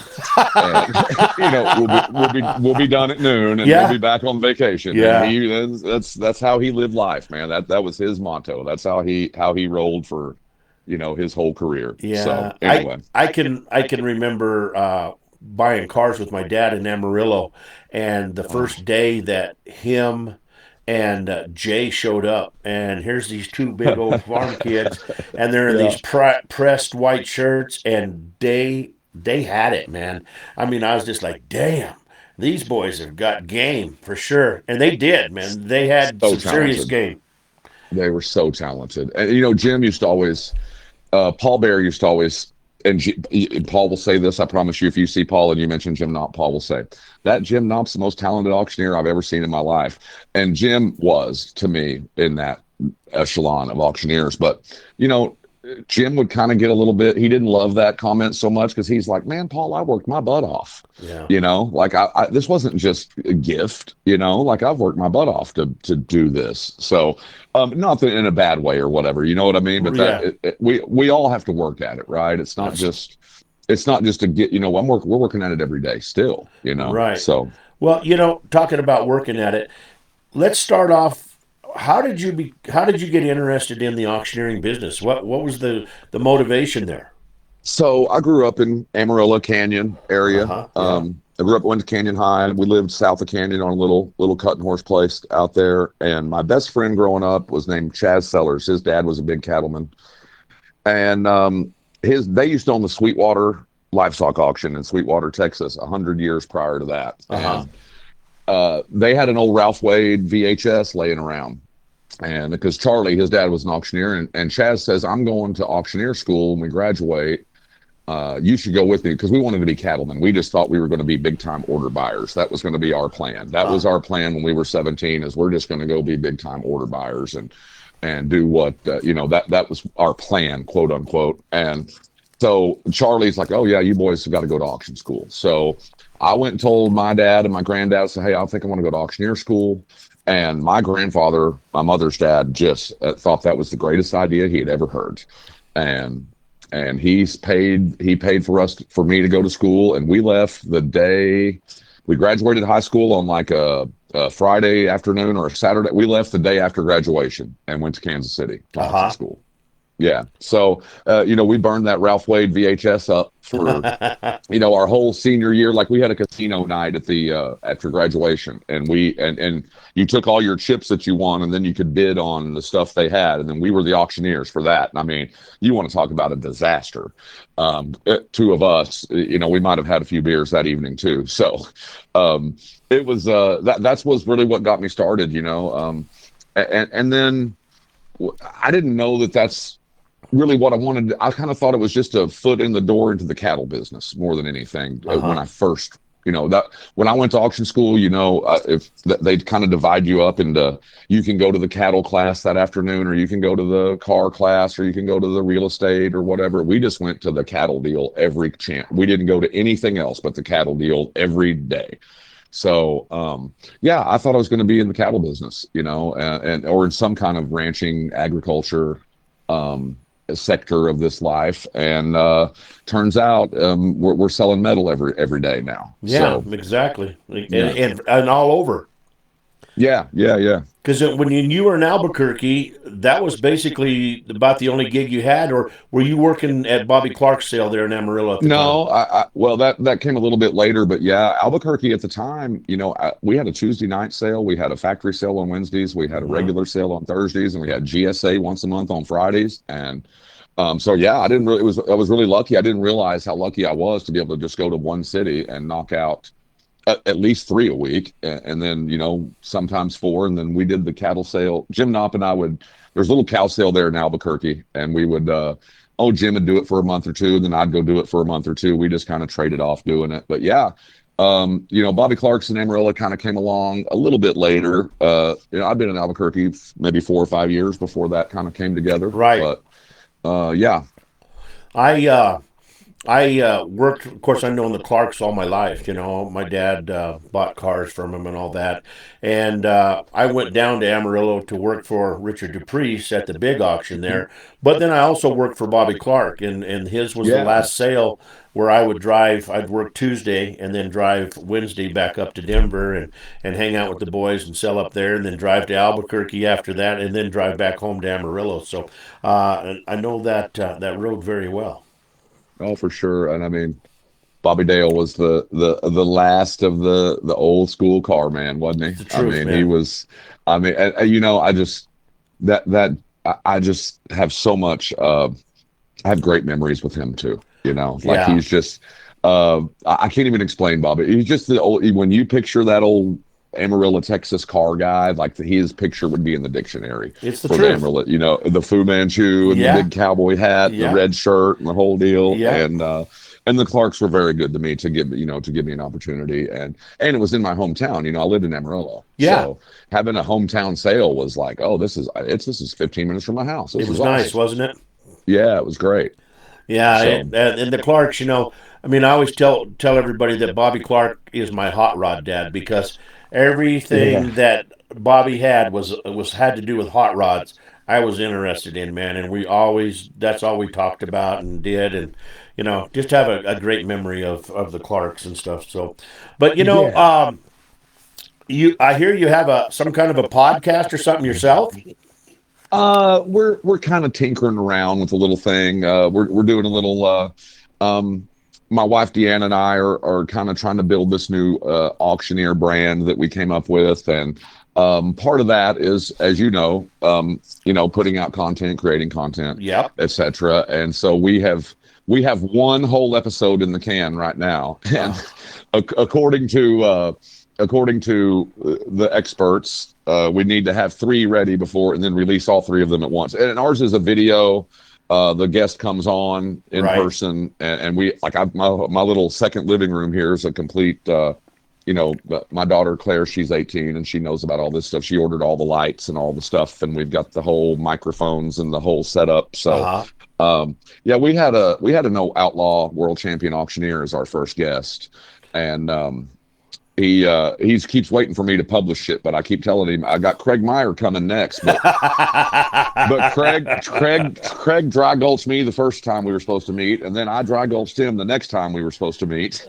And then we in fact we talked about it the other day. We said we got to get this deal done. Let's figure out when we can do that. Right, so, right. You know, it's really cool. The goal of it, kind of the theme of it, was to have world champion auctioneers. That was going to kind of be the theme of like all the world. We were going to have world champion auctioneers on. And then we thought, well, we could have world champion ringmen. We could have world champion teams. We could have whatever. Right. But the whole theme was automobile world champions. And after I won the contest, somebody goes, well, you can just have your podcast all by yourself. You don't even need a guest.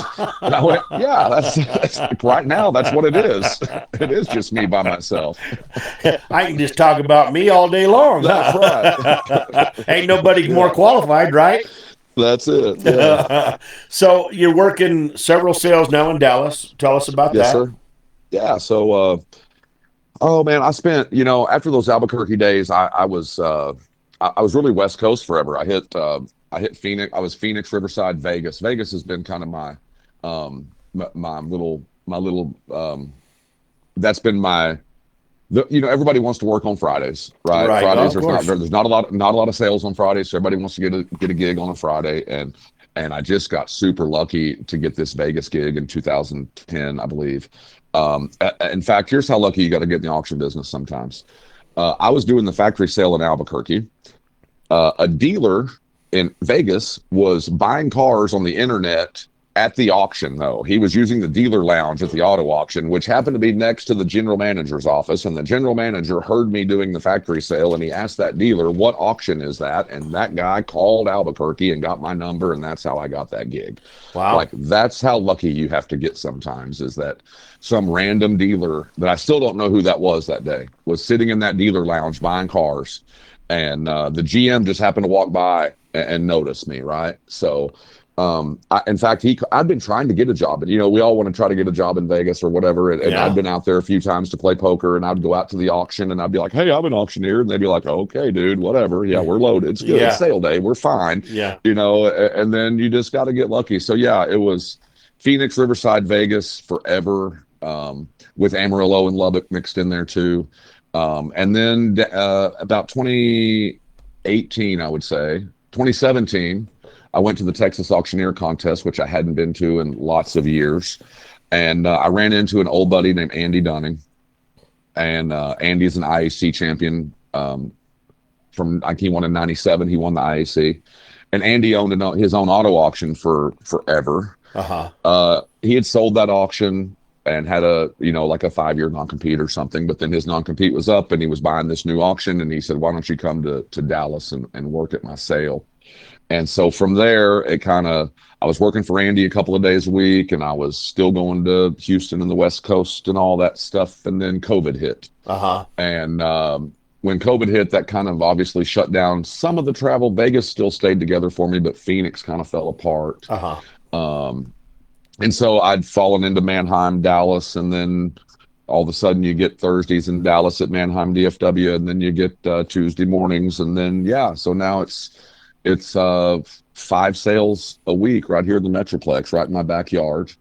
And then, 3 for Mannheim and 2 with Andy at Dax, and then Vegas on Fridays. Right. So, and I got a chance to last year work while you guys were.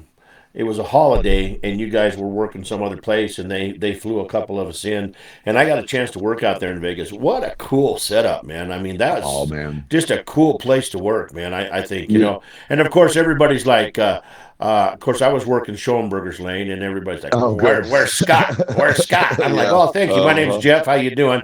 Or where's Toya? Scott? What's going on here? What are you guys doing? In fact, I told one dealer, I said, I'm replacing Scott, and he goes, you'll never make a pimple on Scott's ass, son. I was like, well, thank you, sir. I appreciate that very much, He is a living legend. Oh, he is, in his own mind. Yeah, in his own mind, too. Yeah. He's one of my favorite people on the planet. He's one of my favorite humans. He is so good. We got a chance to work with him up here in Denver for a lot of years, and right. he's just a good man. He really is. I got to say that about him for sure. And if you ever mention that I said that, I'll deny it. I swear to God, I will. Well, this is going to live on the internet forever, Jeff. So I'm going to show it to you. Yeah. Well, what does it mean to be a world champion auctioneer, man? What does it mean to you? Oh, it means, it really means it means so much to me. And I don't want to say it means everything to me, but it does mean the absolute world to me. Like, it's really hard to explain the feelings that come after you get through that contest and you come out the winner. Like, it's I've been going to that contest for 12 years, and I kind of have two different sections of that, though. Like, I first started going in like 02, 03, 04 when I was first getting started, and I thought, man, I got to go do well at the contest, that way I can get jobs. Right. And then here come these other years where I had a job, and so I was like, I don't need to go to that contest. I've got plenty of jobs. Why would I skip a check to go to the contest? And then it took me several years and some maturity to figure out that that's not what the contest is about. No. The contest is about getting better, making yourself better, making everybody else better, lifting up this profession and lifting and celebrating the live bid call. And to be the person that gets to carry that banner for 2026 is just an honor that I do not take lightly at all. And every dollar I've ever made in my adult life has come from the auction business, right? Specifically the car auction business. My wife, Deanne, she was raised in her family had an auction in Indiana. She worked at Odessa and IAA and Capital One. Every dollar she's ever made has come. She won't drive a Tesla because every dollar she's ever made came from the gasoline motor. Right. You know what I mean? True. Like, so, yeah, and so to the first feeling you get after getting through that contest is just a lot of relief. You're just like, it's finally, it's finally over. Like, we finally did it. Uh-huh. And that's kind of the feeling for a couple of days, like okay, it's finally over. Like, and then there's some real thoughts of like, like I always believed it, but I didn't really know for sure. And listen, I understand it's one contest, like I'm not trying to act like that this means I'm the greatest auctioneer in the world or whatever. Like, I understand it's one day, it's one contest, and the truth is that the field of those competitors, there were 75 guys there, and really anybody there could have won it. It could have been their day, and it was just my day. Sometimes it's got to be your day to get through that contest. I drew great numbers. I drew great cars. I had an amazing ringman. It just all came together, know. But I'm not trying to also make it like it's light. It is not. It means the world to me. It really does. Right. Deanne looked at me and said, "Do you think you would have won the contest had you not quit drinking?" I got sober a few years ago, and there's just no way. Like, that just was never going to happen. Nothing in my life that is the way it is now would have happened had I been partying the way I partied for all those years.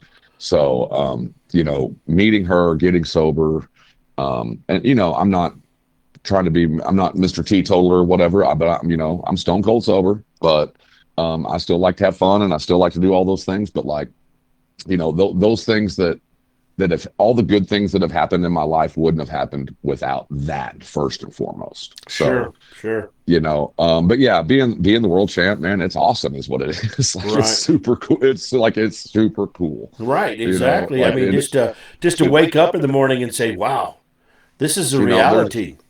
It's a very small fraternity, right? Sure it is. There's like 30 or whatever. 36. From that year, 36 total. Yeah. So, to be in that company is, a gentleman told me the other night on the phone that called me. He said, "Toya, there are not a lot of things in your life that are going to end up in your obituary, but this is one of them." Oh, guaranteed. And so treat it that way, So I just want to be an amazing steward of the title, and I will always be, wave the flag for this business and the live auctions, live auctioneering and live bid calling, and how important that is to the success of our sellers and of the whole process of everything we do in the auction, in the auto auction space. Yeah. So, and to be able to be part of an elite group, like you said, like, Scott Goodhue, Craig Meyer, Clint Sherman, Kevin McLaughlin, Shane Ratliff. I mean, that's just amazing to be able to say that I am in that category with these gentlemen, because they're some of the best, and now you happen to fall right into that line, man. They've been my heroes forever, all those guys. Dan Shorno. Dan Shorno, yep. Just and I certainly wouldn't ever leave anybody out. I work with Cody Shelley every Tuesday night. Cody's right across. He's in the A lane. I'm in the B lane. Me and Cody out at Dax. And at Dax, we still, Dax is a last of the old school. Let's get down and sell some cars. Like it is. If you go out to Dax, you're going to see Cody Shelley in lane A, world champion. You're going to have me in lane B. You're going to have world champion Clint Minshew ringman, world champion Wade Pierce ringman. You're going to have reserve world champion Sesto Pies working the ring and giving breaks. Like it's Andy. And then in the meantime, the guy that's running the whole show is an IAC champion auctioneer. So it means a lot to us in that realm. And yeah, these guys have always been my heroes. And I never thought I would get there. I believed it in my mind that I was at that level as far as on a day-to-day, like getting the most money for my sellers and being the most effective auctioneer. But I didn't know that I would ever get that ring or get that title. And to get it is really, really special. Did you get the ring yet? No, I haven't got my check yet either, by the way. Let me pick up the phone. Let me pick up the phone and dial somebody right quick. I got to get my brother his money, man. Could you maybe loan me $1,000 or something? If you need it, I'll put it in the mail to you right now. I'll Venmo it to you, baby. I know you're good for it. I don't want to have to come down and repossess your trophy, but I'll put it up for collateral or something. Trust me, brother. I've been checking that old mailbox. I've been wearing that mailbox out. I bet you so. You're like, come on, guys, what's up? Somebody need to borrow a pen, or what the hell's the deal going on here? I tried to get on a ladder and take a picture of that really big check to deposit it with my phone, but that didn't work either. They don't like to take those big checks, do they? They wouldn't. No. Well, let's see here. It's 7:25. Let's go ahead and play your song right fast, and then we'll come back and we'll talk some more, man. Okay, guys, we're talking to Toya McLeod right here, world champion auto auctioneer for 2026, and this is his song called Toya's Auction Style. We'll be right back here on Pedal to the Metal, Motors and Music.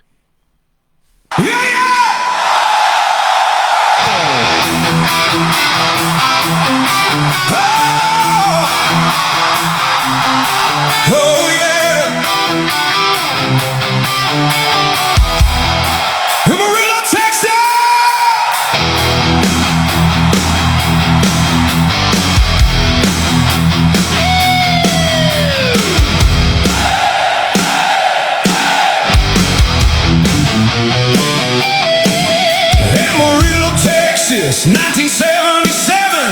Dust in the wind and a voice headed to heaven. Raised in the barns where the cattle bells rang. Didn't know yet he command that chain. High school days with a tape on thin, playing it back over and over again. Best friend said, man, let's go try. Didn't take long for the spark caught fire. Now it's Toya on the mic and he's calling it fast. Words like lightning rolling right past. From the sail barn floor to the bright stage of lights, he's bringing that heat.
crown early, set the tone, built that fire all on his own. Climbed that ladder, earned his name, kept on pushing, stayed in the game. Titles won and miles behind, every step sharp in his grind. In 2026, the world could see a champion standing where he's meant to be. Long days running, engines hum, crowds roll in when the bidders come. From small town barns to the big stage sound, that voice keeps driving, never slowing down. Yeah!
That was a song about our buddy Toya McLeod right there. My fault there. But anyway, Scott Goodhue's on here tonight, and he said, I wasn't surprised. Well deserved, Toya. I knew you had it in you, man. Yeah. He's a good one. He's been a really big fan of mine for a long time, and I'm a really big fan of his. And we kind of got hired in Vegas right about the same time. Scott had gotten there just a couple, maybe a few months before I did or whatever. And, we had some good times out there. And I remember distinctly in 2016, we were at the contest in Missouri, and Scott was there announcing contestants. And I made my first little run there, and I knew it just didn't have it. I knew it wasn't, I mean, it was okay, but I knew it wasn't it. And Scott looks at me and goes, I like it. And I just, you know what I mean? I just went, well, that's it. It's over. I just could, you just see it in his eyes. It was over. Like I just went, oh, okay. Yeah, I know what that means, buddy. So yeah. The gentle, kind way of just letting you know, hey, that was not this year, like, oh, you kicked ass, buddy. It wasn't that. It was, Mm-hmm. Clint Sherman's on here too, and he said, Joey Sherman always told me, Toya McLeod, after a late night, if you're going to play on this team, you have to learn to play hurt. Oh, buddy, I believe that's another sober man saying that as well. And, yeah, we all played hurt. I'll tell you, brother, we went ahead and just put there's a WFO. That's a thing that they say, wide open. Yeah. It was WFO for a long time, especially out there with that crew. It was certainly WFO with those boys. But Toya, I mean, that was what the predecessors to the auctioneers that we watched growing up as kids. That's what they did. So that you just figured that's the path you followed after you were done. I mean, that's what I did, and that's what I thought. How about you? It was the entire culture of the car auction industry. It wasn't just us. It was, the people that worked at the auction and the dealers. And I mean, everybody was, after the sale, you went out, you had a cool beer or whatever. And it's just how that was back then. It's way different now, but it was just a different time and a different culture of how this business operated back in those days. And I'm not saying it was better or worse, but it was a lot of fun. That's for sure. Oh, guaranteed. I mean, I can remember, like I was talking, and I don't know if you listened to Gracie's episode or not, but like I was telling her, I mean, Colonel Don Hamilton and Larry Hamilton and them guys, and Smiling Ray Pierce and all those other guys, they would say, hey, go make me a mixed drink. I need something to drink, man. And that's what my job was. I mean, I was a little guy, and I'd go make them a mixed drink while they're selling. And I mean, it wasn't a small tumbler. It was a big tumbler right when we were up on the block. No. Those guys, and I've never, I will say this, we had our fun, but I was past that point in that timeline of that culture that we never drank during the sale. No, right? We never drank. No, not at all. We never drank on the way to the sale or during the sale or any of that stuff. Now, that doesn't mean we weren't maybe out till 2 a.m. at the dance hall or at the Longhorn or whatever. I tell you, Jim and I, we'd have these factory sales on Wednesday. So every other week we had a factory sale. So we had a GM sale every other Wednesday. And we could never just have those craziest, the stories you still remember, those nights. Those were always the nights where we had like 700 factory cars the next day. We never had it where we didn't have a sale the next day. We never had those crazy nights. Didn't seem like anyway that we had the really crazy nights on those nights. But the good part is we traded off every 50 cars back then. We had like 700 cars in one lane, but we'd trade off every 50 cars. And Jim could sell his 50 in 12 minutes, and it would take me 17 minutes to sell my 50. And he'd just wear my ass out. Yeah. Would you quit messing around? You're 17 minutes. What are you doing? And I'm like, go eat a biscuit. But then I'd take my 12 minutes and I might go find a cold tile floor to lay my face on or something. Right, exactly. And John Smith had a cool factory lounge deal for the deal. He had lounge chairs. Yeah. It was really a cool place to go buy cars. I can remember it very well. I don't remember. Do you remember John's predecessor, Jim McCoy? Did you know? I know Jim McCoy. He was an Amarillo dealer, right? I worked with Jimmy my entire life buying cars. I knew Jimmy very, very well. Yeah, so Jim he gave me my first job. He was the GM in Albuquerque when I went there, and he gave me my opportunity. I've known Jim McCoy. He lived in Canyon, and I grew up with his stepson, Jason, and I went to school together. And Jim McCoy and I used to play gin rummy after school. Like, we'd go over to the house, and Jim McCoy and I would play gin rummy together. And he just wore my ass out playing gin rummy and just took every dollar. He just emptied my pockets every time we sat down. And one day I was going to college at WT, and I was working for Bob Gorey at Bob Gorey's auction. Doing well. And Bob had taught me that you could buy and sell anything. You could buy and sell a refrigerator and make money, right? Yeah, right. So I had listed I bought a gun from a fraternity brother, a little 9mm, and back then you'd try the auction. If that maybe didn't work, or you'd put it in the paper, right? You put it in the Thrifty Nickel, and a car dealer came and looked at this gun, and he goes, "Oh, I know you from Gorey's." And he goes, "You ever do any car sales?" And I'm like, "I'd sure like to." And he goes, "Well, Jim McCoy's the manager in Albuquerque." And I said, "Are you shitting me?" And he said, "No, call him." So I called Jim McCoy, and there it was. And here we are, What a Jim gentleman. McCoy, he's like, he gave me every opportunity. And he gave me that opportunity to like really kind of watch and learn. Like, you don't get that today. Like they don't have the patience or the whatever for that today. Like, he gave me a chance to just like come out and watch. And I don't know if you remember Trim Jenkins. Trim. I was there. Trim worked with Trim every week. Trim was one of the finest auctioneers on the planet that nobody really knows, because it wasn't this time and day and age of technology where we see all these things that we see now.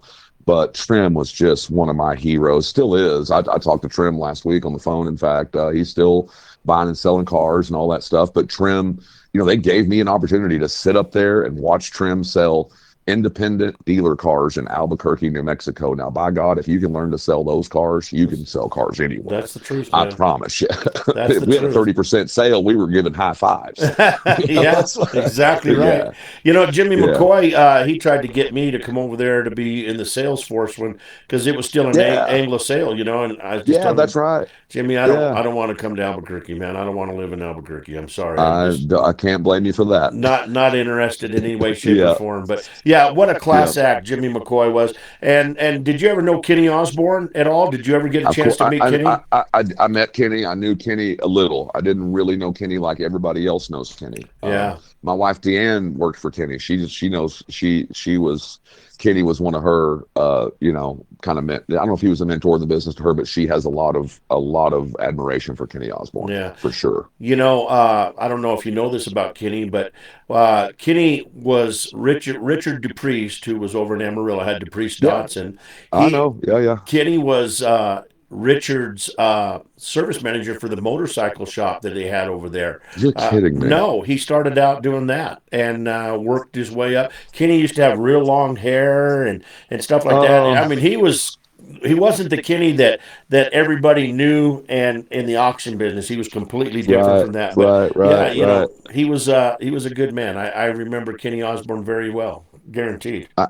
I worked for Kenny a couple of times, and we just we couldn't make it jive with my schedule. Like I had some friends that were trying to help me, some dealers that were actually trying to help me. They wanted me to, trying to help me get a job when Kenny was running Dallas at Odessa. And I came down here. I'll never forget this day. I came down here, and it was in July, to try out to be the Capital One auctioneer.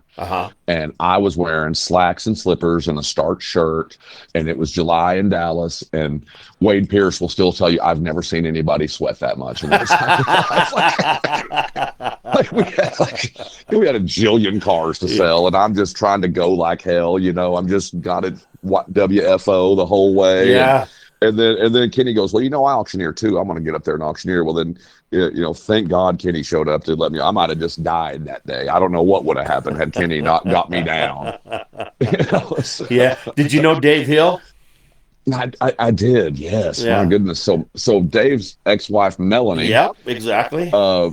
Beehive and Marlboro 1000 cigarette. Guaranteed. She got me. She hooked. The reason I got to go overseas and do those equipment sales back in the day was because Melanie was bartending at the place where those guys drink beer in El Paso, and they needed an auctioneer. And next thing you know, I'm in the Philippines. Yeah. Like that's another one of those, how this crazy business works, right?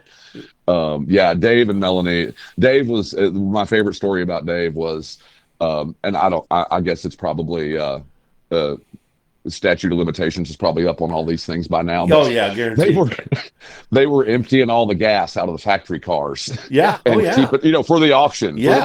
For personal use. Had a big tank. For the auction. Yeah. They just empty all the factory cars. And none of them had gas in them. They'd all have a half a gallon of gas in them or whatever. That was the one thing I remember about Dave Hill. Yeah. Yeah. When I went to work for Anglo-American Auto Auctions, they had a manager's training program, and that's what I was going to become, was a general manager. And they put you in different facets of management through the auction. And one of mine was on the lot. And I'd go out there and I'd tell them, okay, we got like 5 Cadillacs out there with full tanks, and we'd have to go drain it and put it in the tank and all that. Yeah, that's what they did back in the day. Operating procedure. It was. It was just part of the perks. Exactly right.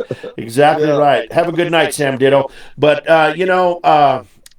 that's the thing that's cool about that is I grew up at Elmer Bunker's sale there in Albuquerque. It was out on the very north end of town with Dave Hill and Melanie and Joey Sherman and Kelly Sherman and Don Hamilton and all those guys, And I mean, there would be times during the summer months that you'd come by my mom and dad's house, and there would be transports everywhere, and they'd all be staying there or coming through and going someplace. I mean, they used to go on vacations together and do things. It was a lot of fun, man. I remember Melanie's such a sweetheart. I remember coming to work there, and she was there, and we would go out and have dinner together, and I just, those are great memories, man.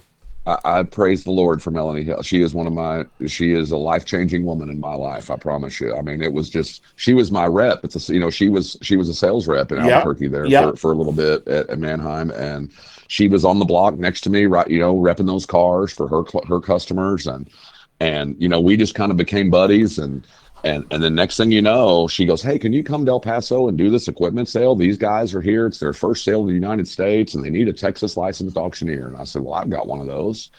And we just had one of those days where those stars just line up, kind of like it did in Memphis. And we just had a home run of a sale. And the boss is like, hey, do you have a passport? And I said, no, I'm from Happy, Texas. I'm from Ralph Switch, Texas. I didn't have a passport. So got a passport. And then it was off to the races for like a decade, and that was without Melanie Hill. That never happens in my life. I'm forever grateful for Melanie Hill. That's for sure. Right. Happy Texas, the town without a frown. That's the one. We lived right on the line. I could have went to Happy High or Canyon High. Oh, really? Right on the road. The road I lived on was on the line. You could go to either one, and I decided I better go to the school that had more than 12 people. Right. So I went to Canyon. Right. Yeah. So where was the big bridge that was on fire last week down there? The train bridge. I've been trying to figure, and I haven't looked exactly because I know I talked to a buddy of mine that had a bunch of ground around where we grew up. And he said that his ground, their old place called the home place. I said, did the fire get the home place? He said, no, it went north and south. That bridge is out there in that area somewhere out there south around Canyon, I believe. I have not looked that closely to see exactly which one it was, but I think it's a major thoroughfare for the railroad. That specific bridge. Big time. Was that out by? I had a good friend that lived out there. He was a professional wrestler, Terry Funk. Mm-hmm. And go ahead. No. So Terry lived in Canyon. Terry's big place there in Canyon was a little bit. It was kind of north of Canyon. It was, right in between Canyon and Amarillo. Right. Yeah. Had the caboose for his office and stuff like that. Oh yeah, it was cool. Yeah. We used to see Terry. Terry was always at the cow sale. You go to the cow sale and have lunch, and you'd see Terry there in his tinny llamas. Yeah, exactly right. He was in. I was in the airport in Albuquerque one time, and I was getting ready to fly home. It's when I started making some money and I could fly instead of drive. And I was walking through the airport and I hear this, "Hey kid," and I looking around and he's like, "Hey kid, look out!"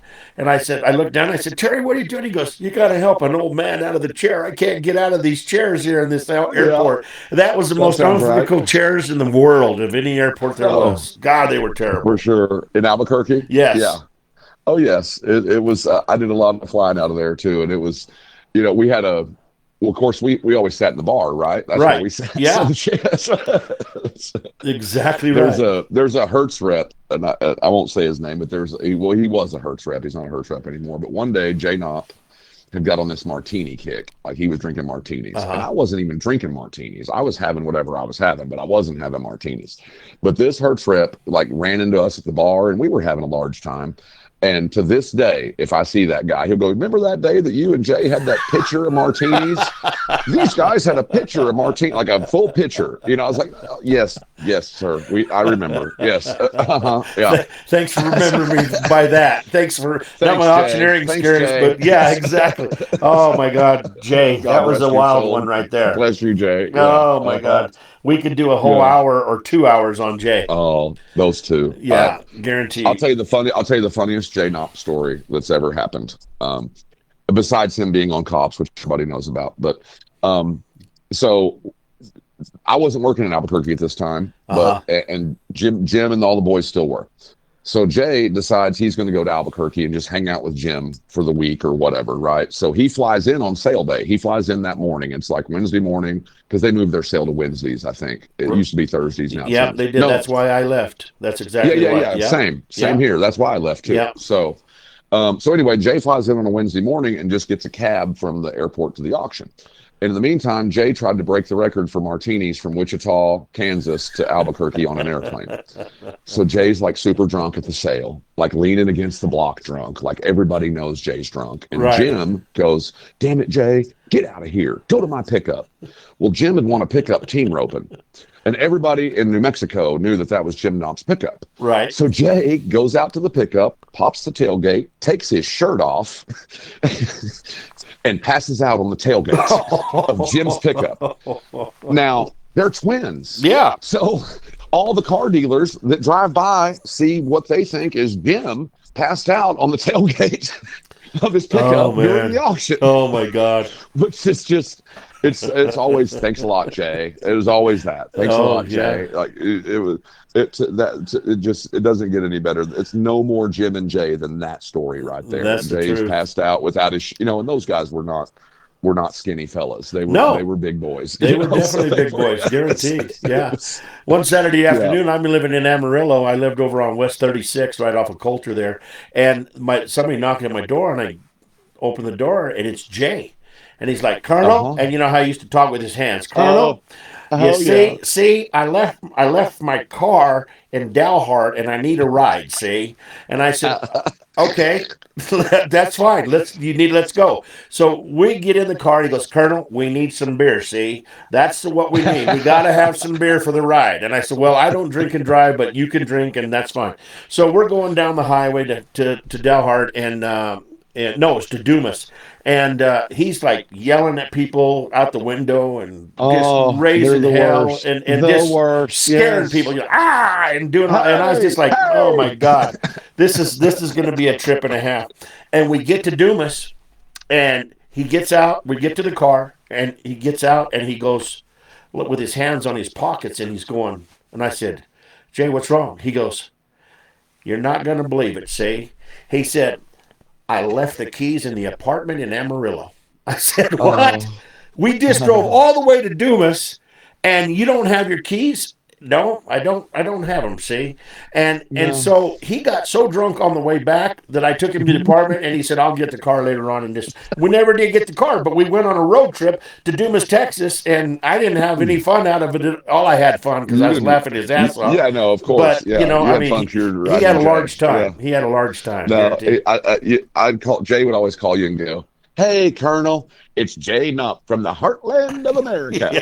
And I go, what's going on, Jay? He goes, oh, I'm just, driving down I-40, doing 110, drinking a Shalata. Yeah. With he called his sunroof his dope smoking hole. He goes, I have the dope smoking hole open, and I'm just drinking a Shalata. And I'm like, Jay, you're doing 100 down I-40 drinking beer? He goes, oh, yeah, it's fine. Don't worry about it. I was like, You know, the thing is, son, the funniest out of all, because they were both big boys. I mean, I'm talking, they were heavy, but they were big boys. They were strong, Yeah, they were just big, And they were farm boys. That's exactly what it was. Yeah. But 100%. Their daddy used to come to the auction in Amarillo. And his name, John. Did you know John?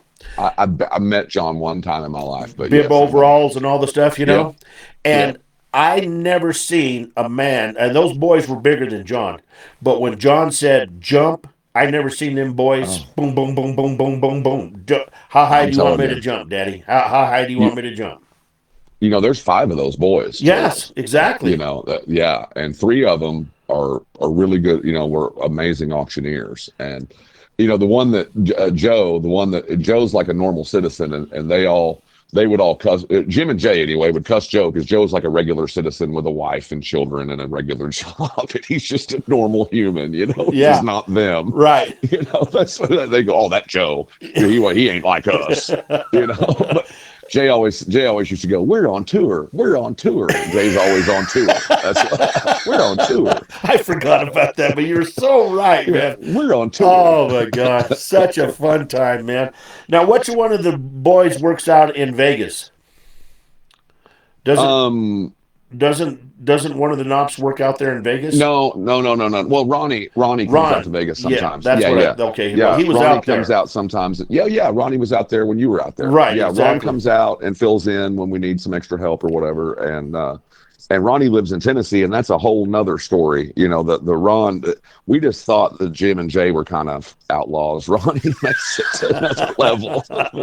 Ronnie's one of the greatest humans on the planet. Though. Yes, he is one of my favorite people alive. He's and a hell of a good auctioneer. He really is. And I learned so much from. So at one time, Jim, Jay, Ron were all working in Albuquerque, and I was there with them. And we all stayed at Jim's house. And I mean, I was just 25 years old or whatever, and I never really. I mean, eventually over the years, I would ask Jim certain situations about how to get a car sold or what happens when this happens or et cetera. But I learned so much. Jim would just chew on Ron's ass just nonstop. And I was like, well, I'm not going to do that. Whatever he's chewing on Ron about, I'm not going to do that. I learned more by just keeping my ears open and my mouth shut and listening to this. Because Jim would not, I mean, there was a way of, it's kind of like the old school kind of Bobby Knight way of coaching. Right. It was kind of, that's how he trained everybody. That's how he trained ringmen and auctioneers and clerks and everybody. I mean, they just got the full, there was no the pat you on the ass, good job type stuff. Right. It was, even when you did good, it kind of like a dad that was, my dad wasn't that way, but kind of like somebody's dad that was, just too hard on you or whatever. That's just Jim. It was never good job. It was just, like, don't F it up. Yeah.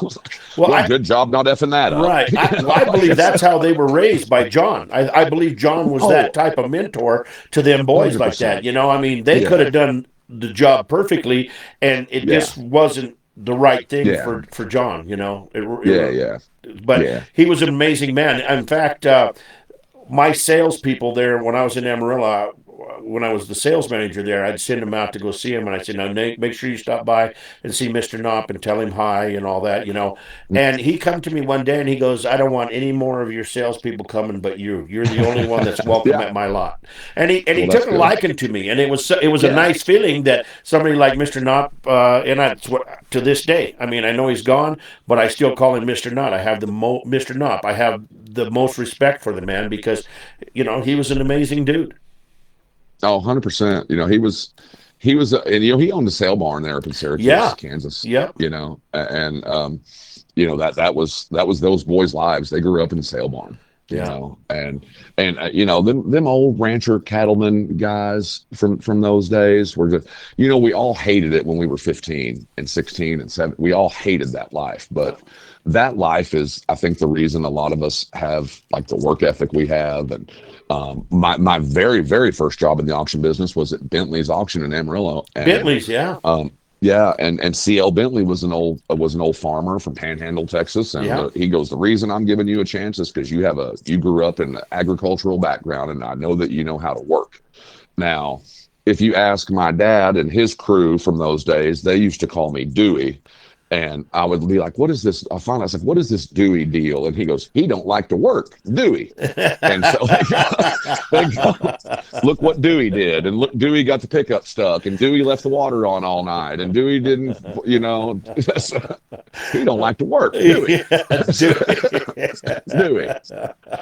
So you did some auctions in Dubai too, didn't you? Yeah, that was a lot of fun. Talk to us about Dubai. Oh, Dubai is like so heavy equipment sale over there. Those guys that I hooked up with, that Melanie hooked me up with, that was their headquarters, was in Dubai, and they had yards in the Philippines and Lebanon and India and Australia, and Holland at one time, Amsterdam. Dubai was we'd go over there. I'd go over there every other month to Dubai and have a 3-day equipment sale. We'd have 1,500 lots. It was me, and there was a gentleman named Kelly Fisher. And I don't know a lot of people that Kelly's a legend. Kelly is an amazing auctioneer, and he lives in either North or South Dakota and has a giant ranch up there and runs giant amounts of cattle. And he is on tour. Like, you want to talk about being on tour? Kelly Fisher was on tour. He would go. He worked for a lot of those overseas outfits, and he would go hit Euro auction and then Dubai and then Indonesia and then the Philippines, and he'd be gone on that tour for 3 or 4 weeks, and then he'd be home anyway. So me and Kelly, or me and Monty would we'd run through 1,500 lots over 3 days, and that stuff. I came into that world in 2009, right? So that was during the big crash. That was when. And so there was some of the Dubai and like Vegas and those cities were like the most affected cities by all that. And that company that I worked for, they were in Dubai before Richie got there, right? So they had an auction before Richie did. Supposedly, that's what they tell me anyway.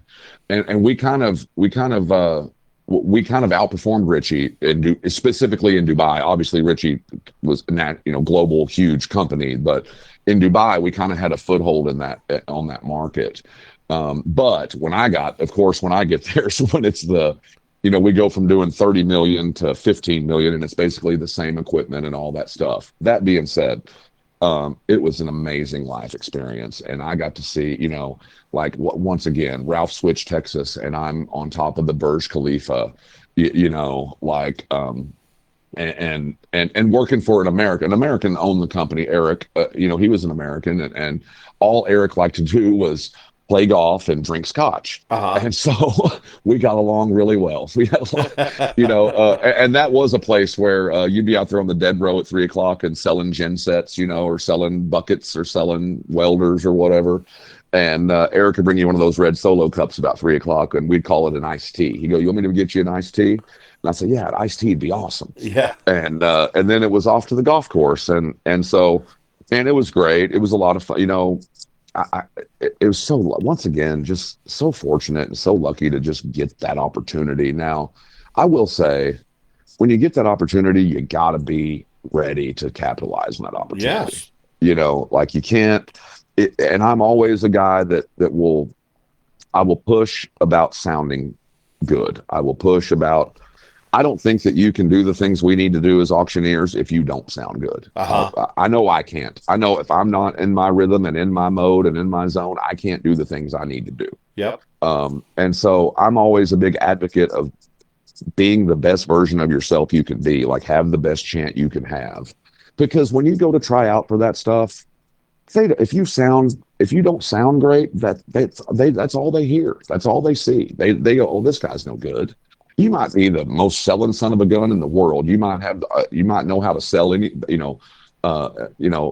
popsicle to a woman in white gloves. But if you don't sound great, that's not what they're going to see. They're just going to hear your. And on the other side of that, yeah, there's guys that do sound great that probably can't really carry the mail as much as they should. But I don't.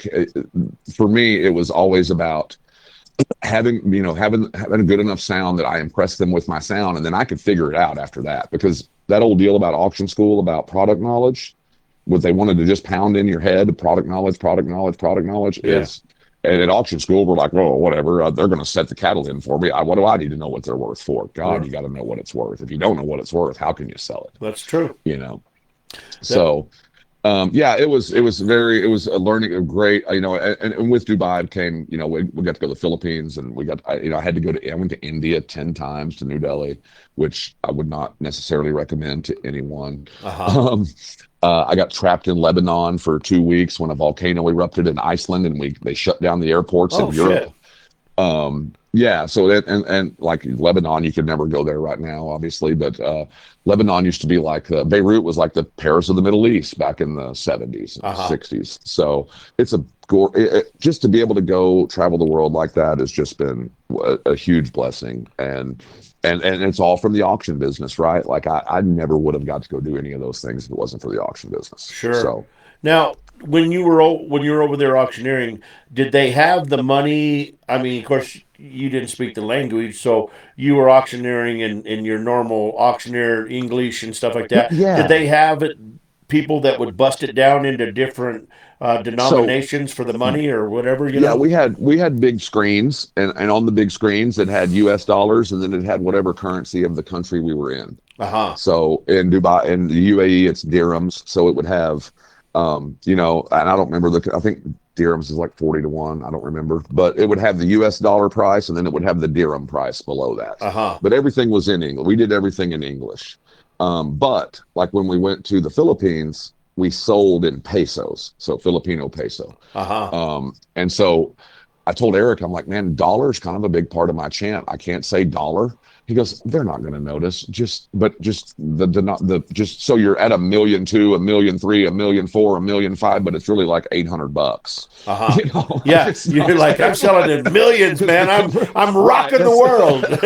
Right. It was pesos, but So in India and Philippines, we sold in their currency, and also had a board that had the currency conversions on it. But no, and I always tell everybody, like, they're like, "Oh, is everything in English?" And I'm like, we're the only country that nobody speaks 7 languages. Exactly. Like, we all just speak English. Like the forklift guys in Dubai spoke 5 languages or 7 languages. Like everybody you talked to spoke Arabic and English, and then just go through all the Romance language. It's a different world, right? Like those are always the questions I get. Was it all in English? What about the money? All that stuff. But yeah, it was straightforward. You could put that auction in Dallas, Texas, and you wouldn't really, other than the costumes, you wouldn't notice anything different. Sure, exactly. Yeah. Well, Toya, what do you hope that winning the world competition in the automobile business is going to do for you? What would you like to see it do for you? The business has done so much for me. like I don't know that this business could do anymore for me, Jeff. Like I want to use that platform to give back to the business as much as possible. Right. I want to use that platform to promote live bid calling and the importance of what we do. You know, I listen, we all know about the computer, we all know about AI, we all know about all those things, and we've all had to adapt, and we're all adapting. It's just part of this. It's part of this deal. If you don't adapt, you're just going to be done, right? This is true. So, you know, I want to use the platform to, you know, promote what we do. I will tell you, y'all are going to get tired of hearing about it, because I'm going to get after it. I'm going to really push it and really promote and really be out there putting out stuff.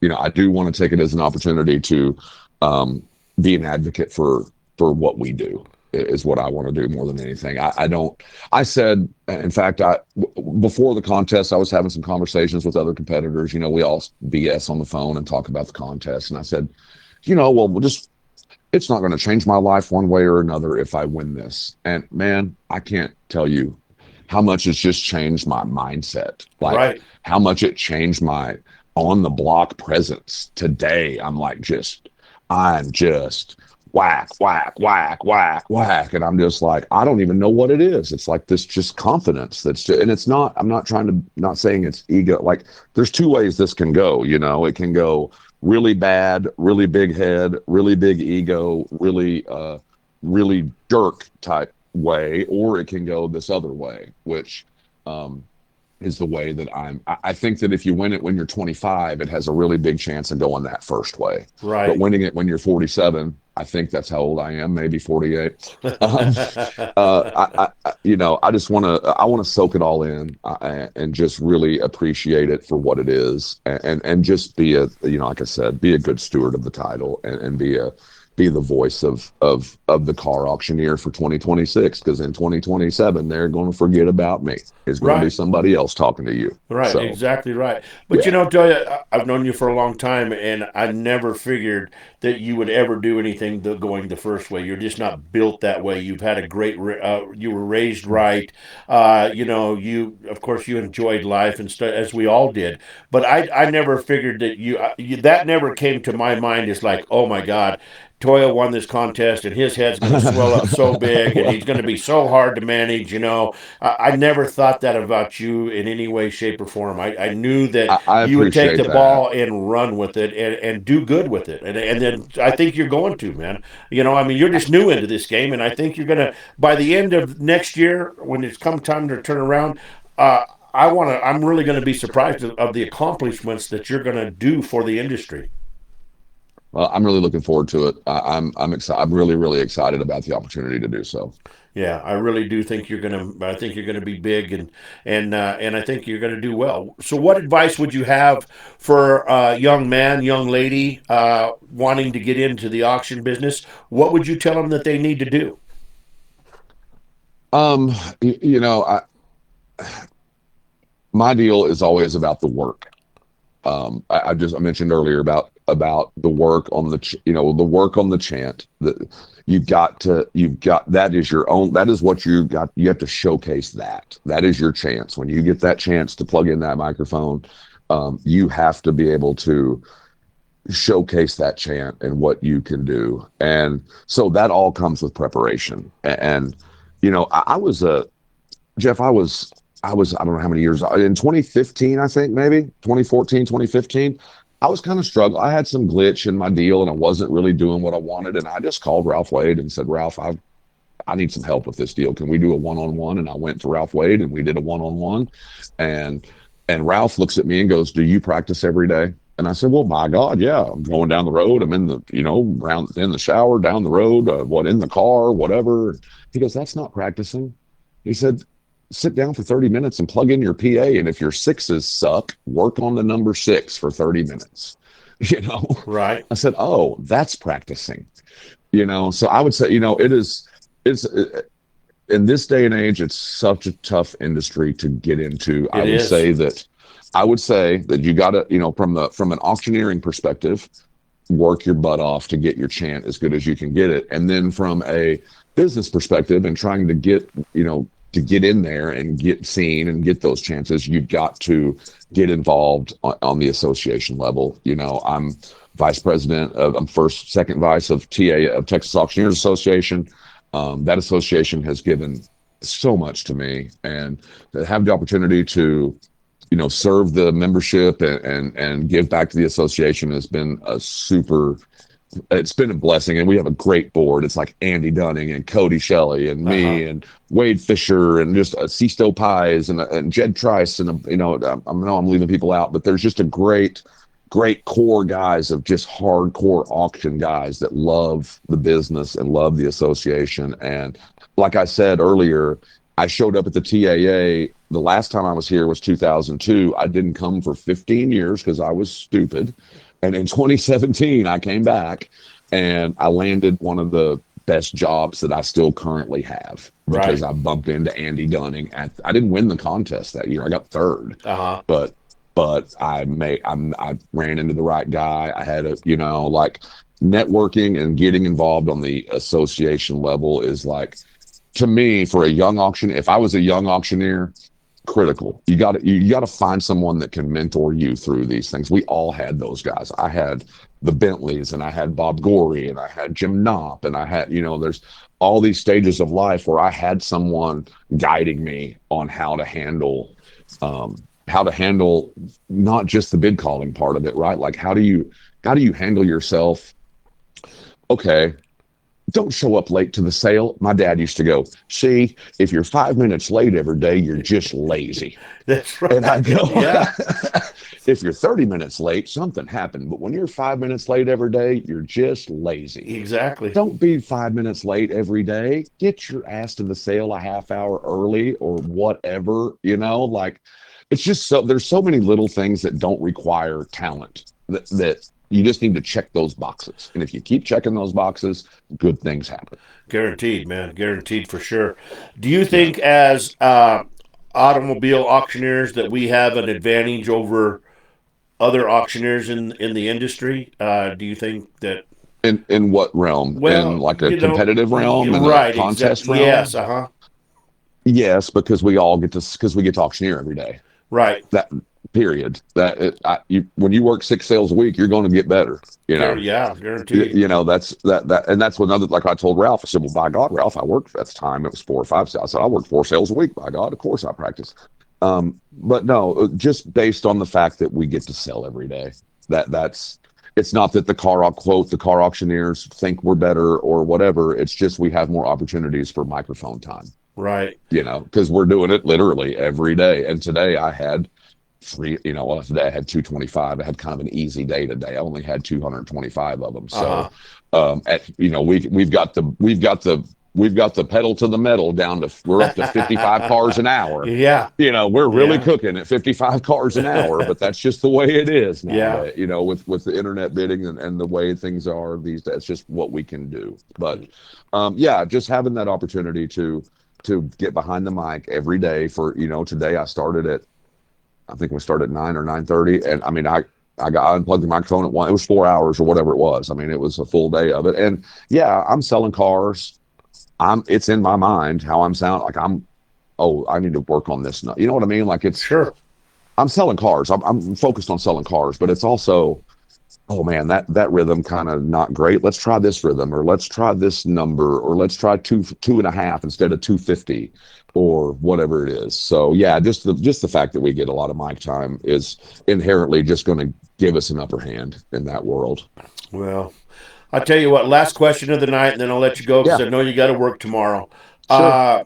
When it's time for you to hang up the mic and you're done, what do you want to be remembered by as in the auctioneer world? Oh, wow. There's a few things probably. I think I'd like to be from the auctioneering perspective, right? From the getting shit done perspective, like I'd like to kind of, like I never left money on the table. There's kind of nobody that outworked me. I never lost my passion for auctioneering. I'd like people to think that I gave every seller, every car a fair shot to be sold. And I gave every consignor a chance to make their money, because at the end of the day, that's what we're there for. Guaranteed. Just everything possible to maximize the results for our clients. And, kind of beyond that, I would hope that people would say that I left the business better than I found it, and then also helped others succeed. Like I said, every dollar I've ever made in my adult life has come from this business, and I want to elevate this. I want to be seen as someone that elevated this business. Well, that's pretty strong, man. I guarantee you. And I think that'll definitely be the way it'll be for you, man. I really do, because that's just the kind of go-getter that you really are, man, for sure. And I am so proud, number one, to call you a friend, and I'm so happy that you won. And that you took time. Yeah, really. Just give me my damn check. That's what I need. I need some check, Donde es mi cheque? Donde está el cheque? But I really appreciate you taking time to be on this show, man. I mean, we're just starting out. It's just growing, and I try to make it. I work at it every single day, and I'm trying to make it work. And just to have the quality of people that I have between the drivers and the auctioneers and stuff like that, it can't help but be a success, because I have people that come back every week to listen. Well, brother, I'm loving what you're doing, and just keep after them, man. And I was so excited when you asked me if I would come on. I was like, oh, hell yeah, that sounds awesome. I would love to do that. Yes, so yes, exactly, you did too. Thank you so much. And you and I haven't talked in forever. So it's been a while. We could go on all night. We could, if only we could tell the really good stories. No, see, that's yeah. But those are for when we're having a nice piece of steak or something. Where they're not archived forever. Exactly. Yeah. Well, I wish you the best in life. I look forward to see what the year's bringing for you, and let's hope that our paths cross here real soon. Okay. All right, brother. Stay in touch. Thank you, Jeff. All right. Thank you, Toya. Have a good night. All right. Bye-bye. All right. Well, guys. I thought that both interviews were superb. I thought that they were awesome interviews. I knew that this was going to be a good show, and I am so happy and thankful that Gracie come on.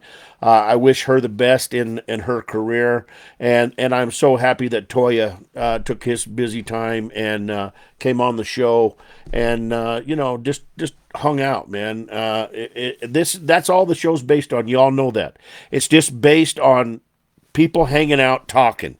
It's not a scripted show. We might bounce from when you were 3 years old to what you're doing right now, and in one conversation, but it's just people sitting around talking, and that's what it's based on. And I think it's a good format, and I think it's going to work really well. So I do appreciate everybody that was on tonight, and I thank you very much. And you know what? We'll be right back here after a word from our sponsors. Hey, cool cats and chrome lovers! Get ready for horsepower, hot rods, and summer fun at the Night Owl Hot Rods Fiesta Fun Run! Cruise on out Saturday, July 11th, 2026, from 3 in the afternoon until 8 at night at Sheridan Community Park, 3325 West Oxford Avenue in Sheridan, Colorado. Check out classic rides, custom builds, amazing food trucks, and that sweet sound of engines rolling through a summer evening. Music all night long from Southern Colorado's legendary DJ Buzz Corona. And don't miss the live auction, featuring automotive memorabilia, collectibles, and surprises every car lover's gonna want. Bring your friends, bring the family, and enjoy one incredible night of cars, music, food, and fun. Stay in the loop. Follow Night Owl Hot Rods on Facebook. The Night Owl Hot Rods Fiesta Fun Run, where the classics roll and the good times never stall.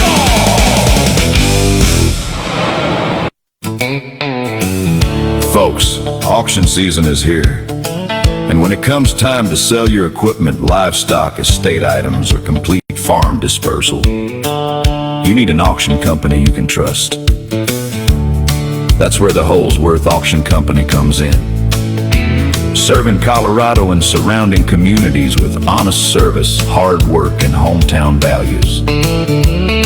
Whether you're planning a farm auction, ranch dispersal, estate sale, livestock sale, or equipment reduction, the Holsworth Auction Company has the experience to help get the job done right.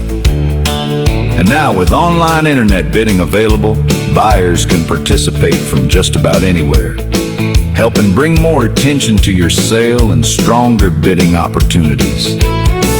Community-minded, professional, dependable.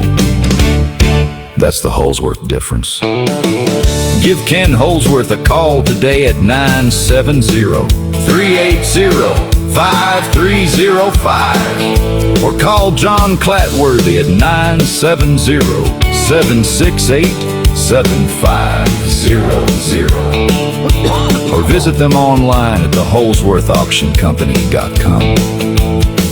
The Holsworth Auction Company, LLC, where integrity still matters.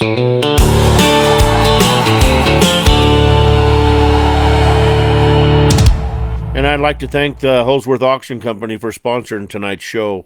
Just a great bunch of people there. If you're in Colorado and you need a farm liquidation sale or something like that, make sure you give them a call. Give them a chance to give you a bid. They'll take good care of you. This song here is going to be going out to Toya and Gracie both. This is a tribute song right here, Where Kings Are Made. We'll be right back here on Pedal to the Metal, Motors and Music.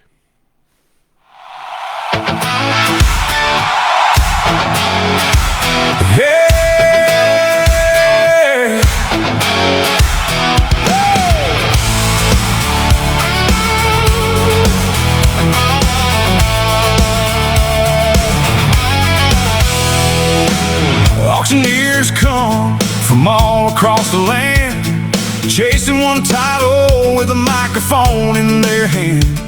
From small town lanes to the brightest stage, they bring their voice to earn their name. Best of the best, yeah, they've paid their dues. Every chant, every bid, every win, every lose. But now they gather where the legends stand, at the World Automobile Auctioneers Championship.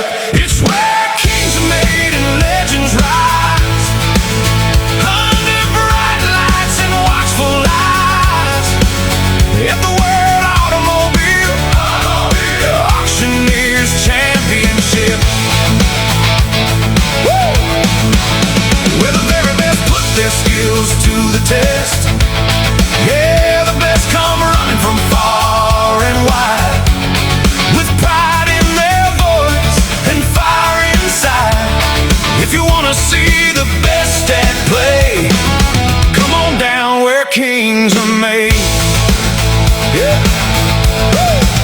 Since 1989 they've been setting the bar. Top auctioneers know just who they are. Ringmen sharp with a rhythm so tight, working that crowd from left to right. From every corner of this world they come, chasing that title, beating that drum. Every year one more name will stand among the greatest in this land. Where kings are made and legends rise, under bright lights and watchful eyes, at the World Automobile Auctioneers Championship.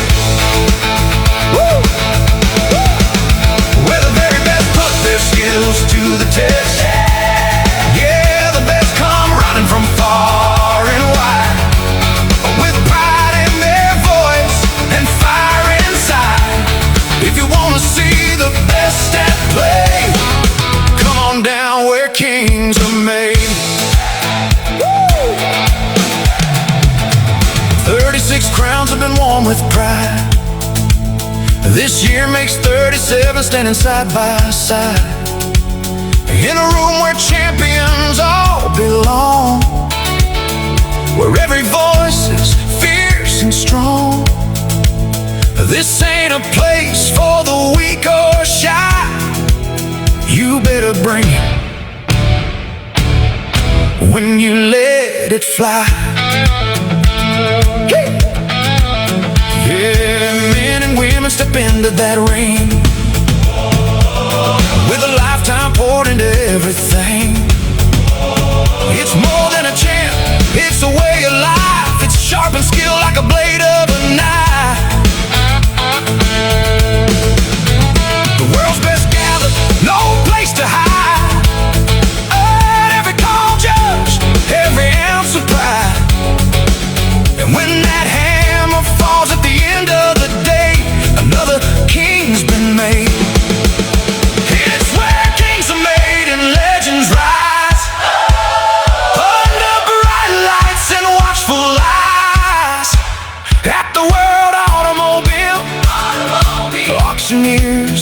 championship, where the very best put their skills to the test. Yeah, the best come running from far and wide, with pride in their voice and fire inside. If you wanna see the best at play, come on down where kings are made. One voice stands above the rest. Crown the best at the World Automobile Auctioneers Championship.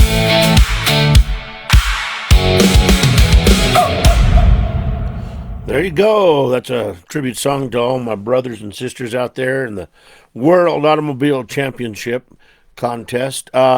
This next song right here is called COE Flathead. And what a COE is, a cab over engine. It's a truck they made back in the 40s, and I think the first ones come out in the 30s, and they went 40s, 50s. And what it basically was the cab was sitting on top of the engine. And this song here is about a gentleman that bought a COE brand new and worked his butt off. And then the family took over the business, and now the COE that the dad or the grandpa had sits out in front of the business, and the business has over 200 trucks and different things like that, and it turned into a major deal for the family. So this is called COE Flathead.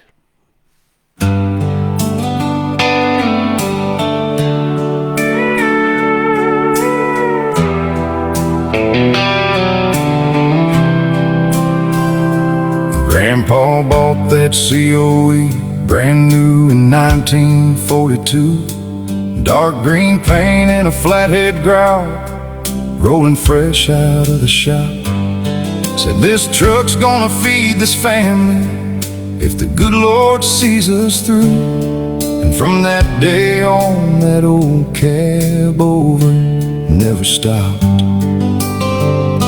He hauled feed and freight through the pouring rain, cold black coffee in calloused hands, from sunrise hills to midnight roads, just doing all one man can. That old engine rattled like thunder, but Grandpa swore it ran brand new. And every mile the truck rolled on was love carried through.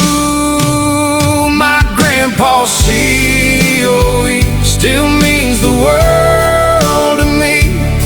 Every dent and every scar tells the story of who we are. Worked that truck from dusk till dawn just to keep his family strong. Yeah, some folks just see rust and age, but I still see history.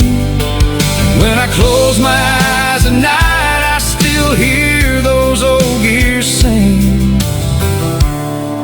My Grandpa's COE. One fall day he parked it down beside the barn out in the weeds, pulled the key and shut the door like he knew someday he'd wait for me. Years rolled by like old back roads while that COE watched seasons change.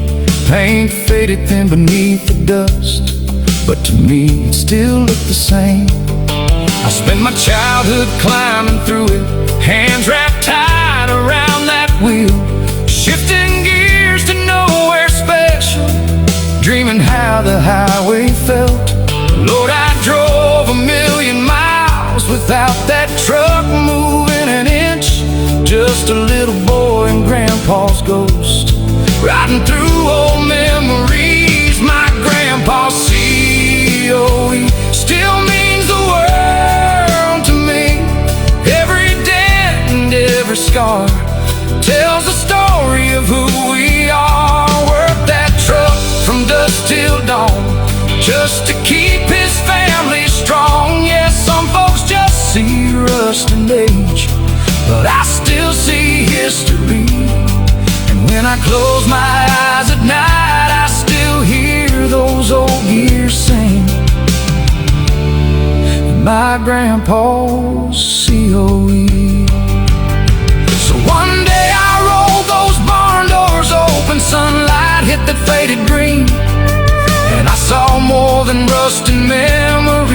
saw the roots of everything. Grandpa built more than a truck back then. He built a life for you and me. And every mile that old rig haul still rolls through this family. My grandpa's COE still means the world to me. Now 200 trucks roll coast to coast, carrying on his legacy. And every driver pulling loads feeds a family back at home, all because one man believed in hard work and honesty. Now when you roll into the yard by that big sign out front, you'll see my grandpa's COE still watching over everything. Yeah, that old truck still stands there proud, like Grandpa never really leaves. My grandpa's COE.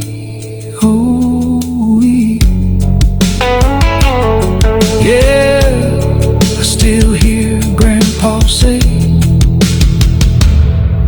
take care of that old truck someday. And I did.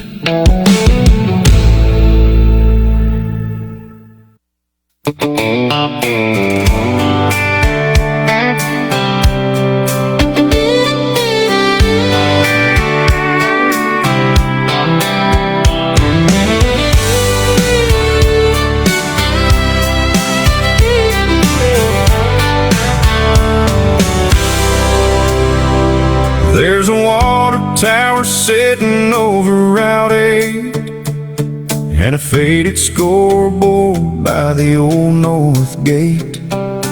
Young kids gather every Friday night at the local co-op underneath the lights. Old square body Chevys backed in a line, tailgates down and killing time, talking about girls and working dreams and where they're gonna end up eventually. Some leave town and some stay around, but everybody knows that Chevy sound. Me and my C10 in a small town, cruising slow when the sun drops down past the railroad tracks and the county barns, trying to outrun life with the radio on. A little rust, a little dust, a little hand-me-down, but man, that truck sure feels like home somehow. Yeah, out where the world don't spin so fast. Me and my C10 in a small town.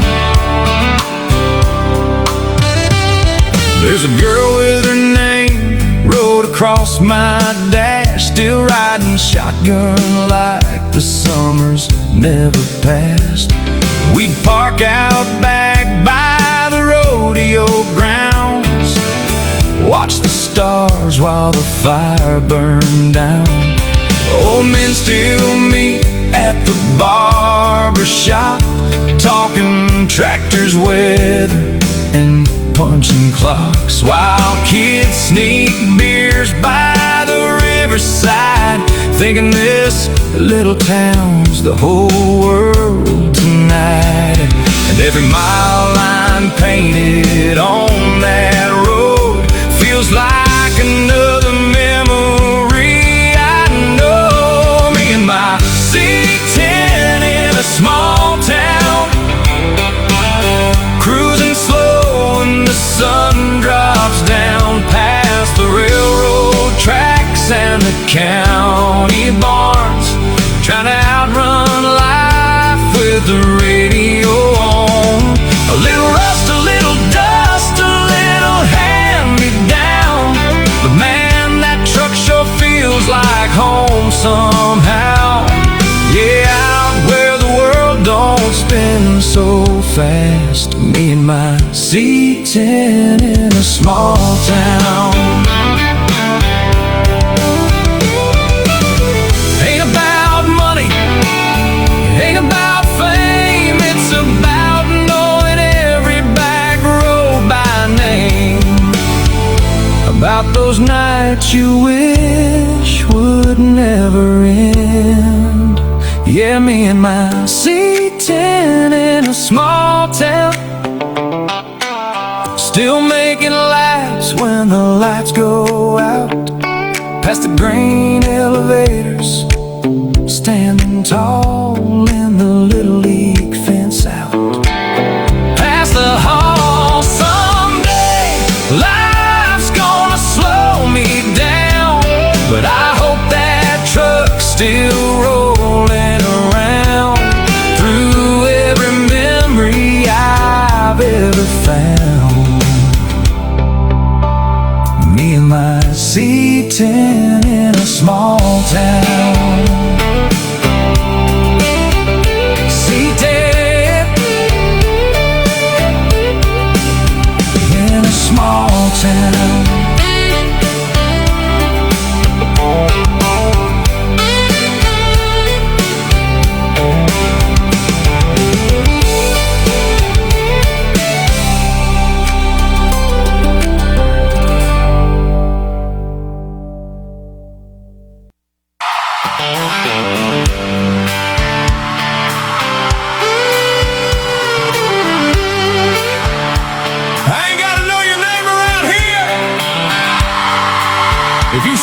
Old Chevy roll by, folks just grin and raise a hand, like they've known me whole life.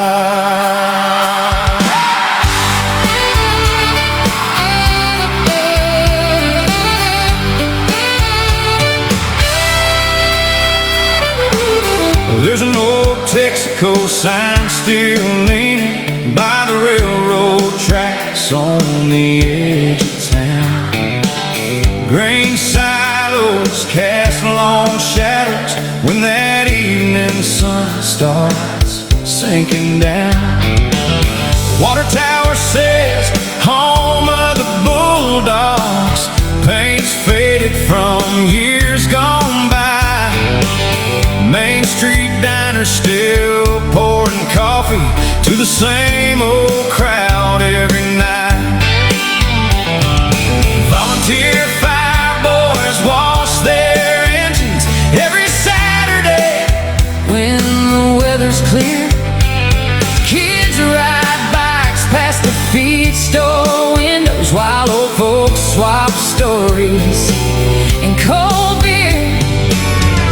And every time I roll through town in that long bed Chevrolet, I get another front porch wave. 'Cause everybody waves at a C10, windows down, rolling slow through town again. Past the Sonic and the courthouse square, little hometown roof still hanging in the air. From church parking lots to parade day lines, that old truck somehow brings folks back in time. Might not know who's behind the wheel, but around here everybody waves at a C10.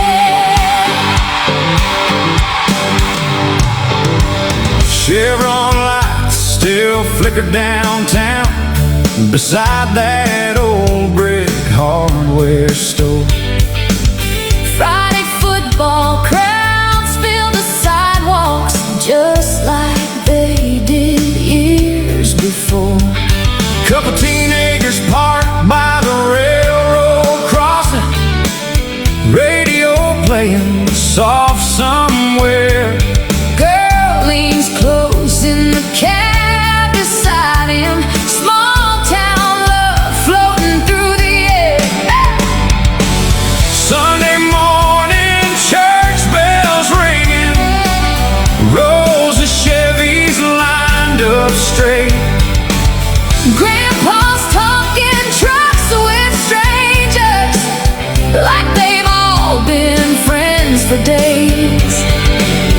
This town ain't rich in money,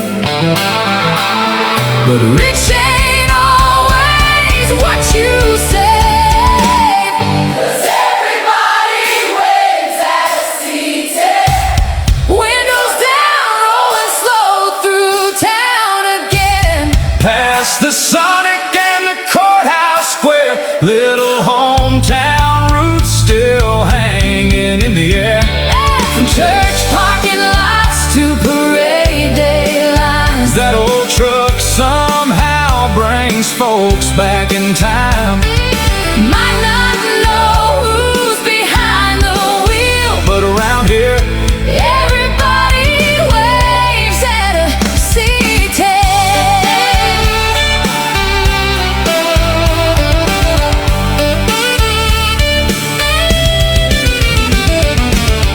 Ain't about horsepower, chrome, or paint. It's the stories that old truck carries.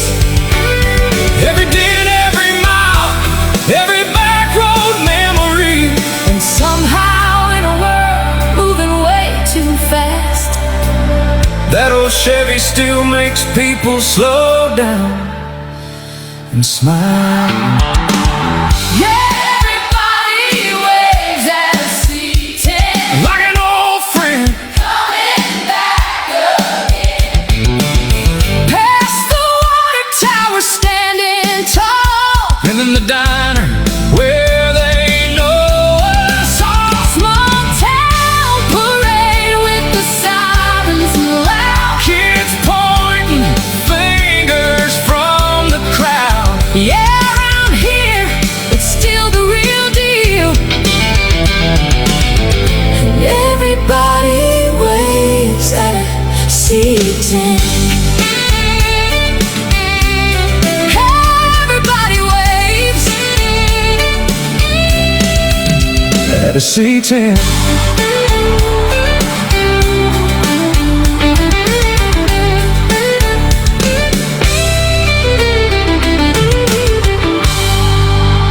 You're listening to Pedal to the Metal. Motors and music. Where the engines are loud and the music hits just as hard. Classic cars, hot rods, monster trucks, and the stories behind the builds, mixed with the music that fuels the ride. From the show field to the arena floor, we bring you the horsepower and the center to match. Stick around, we got more coming your way. But first, a word from our sponsors.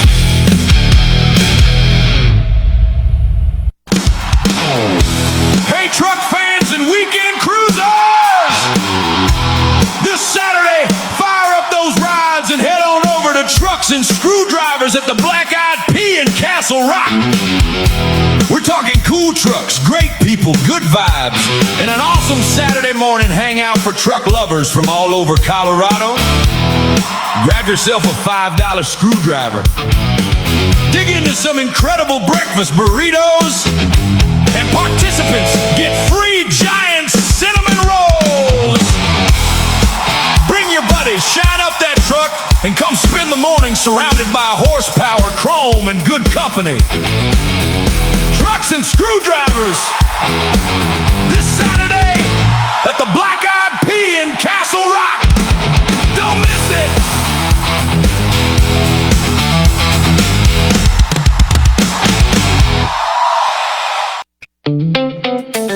When your equipment goes down, your whole day comes to a stop. That's where Garner Repair comes in. Owned and operated by Austin Garner, Garner Repair brings professional, reliable mobile equipment repair right to you. No hauling, no waiting, no wasted time. From engine repair to hydraulic systems to electrical diagnostics and full preventative maintenance, Garner Repair keeps your equipment running strong. Whether you're on a job site, a ranch, or out in the field, Austin shows up ready to get the job done right the first time. Fast response, honest work, dependable service you can trust. Call 303-588-7940. That's 303-588-7940. Or email garnerrepair@gmail.com. Garner Repair, keeping your equipment moving so you can keep moving forward.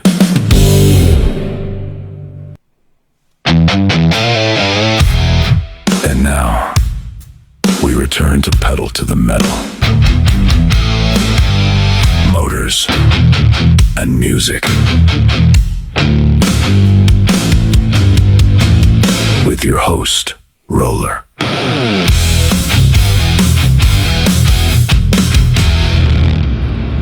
All right. We're back right here in the studios at Parker, Colorado, at the Roller Dome right here. I played this song the beginning of the night, and for some of you that weren't on, I'll go ahead and play it again. This is called Who's Gonna Still Fill Their Shoes? This is about the late, great George Jones and other country western singers.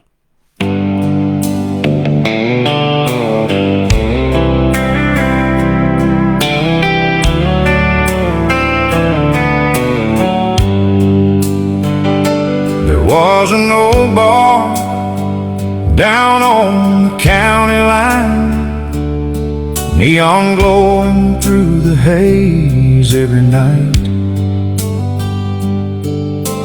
Quarter in the jukebox, somebody chose a song, and old George Jones carried every broken heart along. You could hear the races on through the smoke-filled air, and every lonely soul in there felt understood somewhere. He sang life the way real people lived, heartbreak, hard times, and the hurt we can't forget. Who's gonna fill their shoes now that voices like that are gone? Who's gonna stand there in the shadows and sing pain straight to the bone? From the door to just one more, he gave this world the truth. Yeah, country music still ain't been the same since George Jones sang the blues.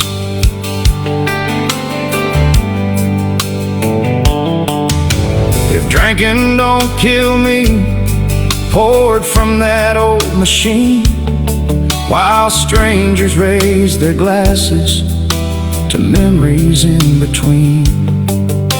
And somewhere late at night, when life got hard to bear, George could pull a grown man through despair. Then one day, I don't need your rocking chair came on, and every trucker, farmer, and old hand sang along, because he wasn't just a singer up on stage. He sounded like the working man growing old with age. Who's gonna fill their shoes now that voices like that are gone? Who's gonna stand there in the shadows and sing pain straight to the bone? From the door to just one more, he gave this world the truth.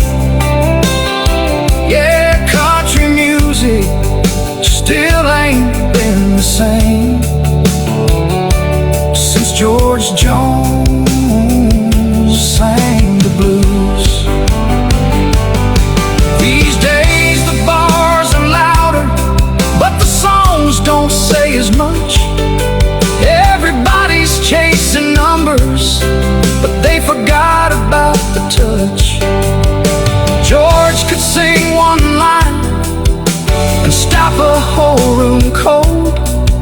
every word he ever sang felt honest to the soul. Who's gonna fill their shoes? Lord, we're still asking now. There'll never be another voice that could make heartbreak sound so proud. The race is on, still rolls tonight on jukeboxes old and worn. And somewhere up in heaven now, George is singing one more song. Yeah, country music still bows its head for the man they called George Jones. Quarter drops, jukebox glows, and there's George again, singing us home.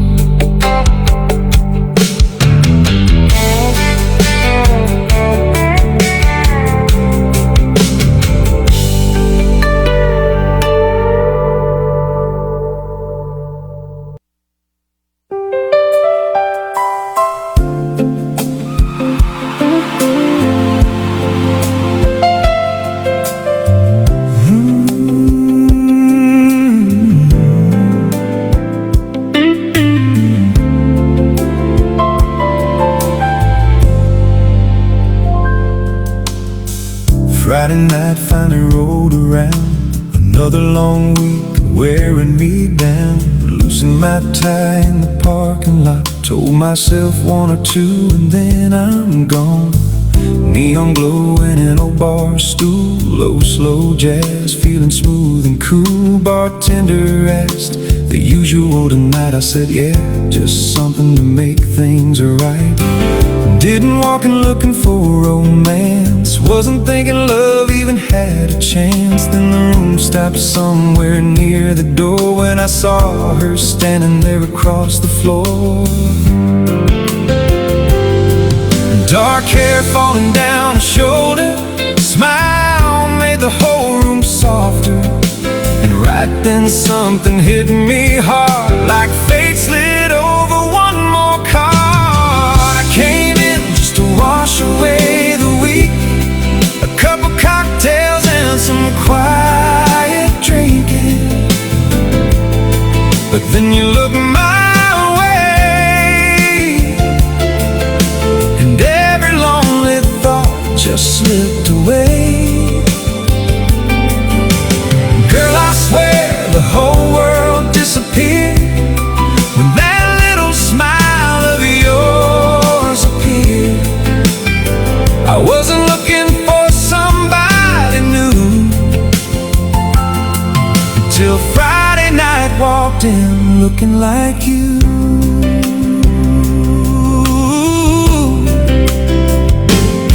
So I told the bartender quietly, send her whatever she wants from me.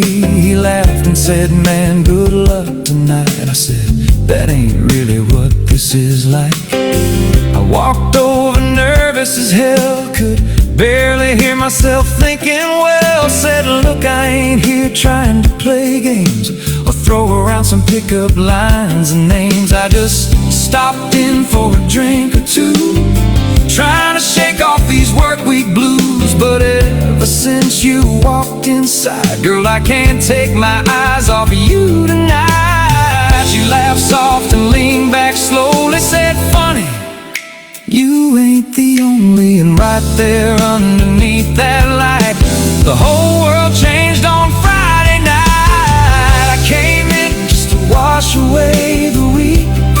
A couple cocktails and some quiet drinking. But then you look my way, and every lonely thought just slipped away. Girl, I swear the whole world disappeared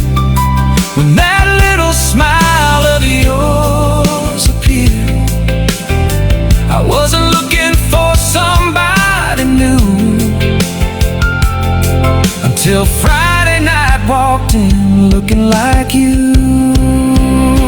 Oh, now the jukebox sounds like magic. Every sad song turned romantic. Bartender grinning from across the room like he already knew. And those 2 drinks I came in for turned into closing down the door. Funny how life can change that fast when the right eyes find you at last.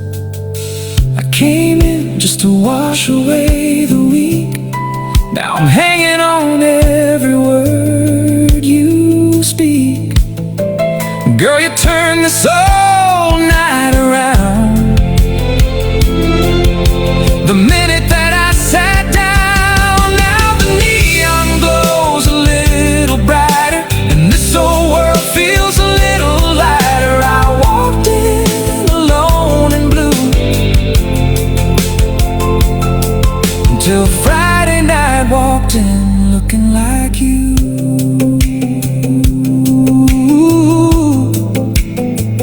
Friday night, 1 drink turned into forever, and neither one of us saw it coming.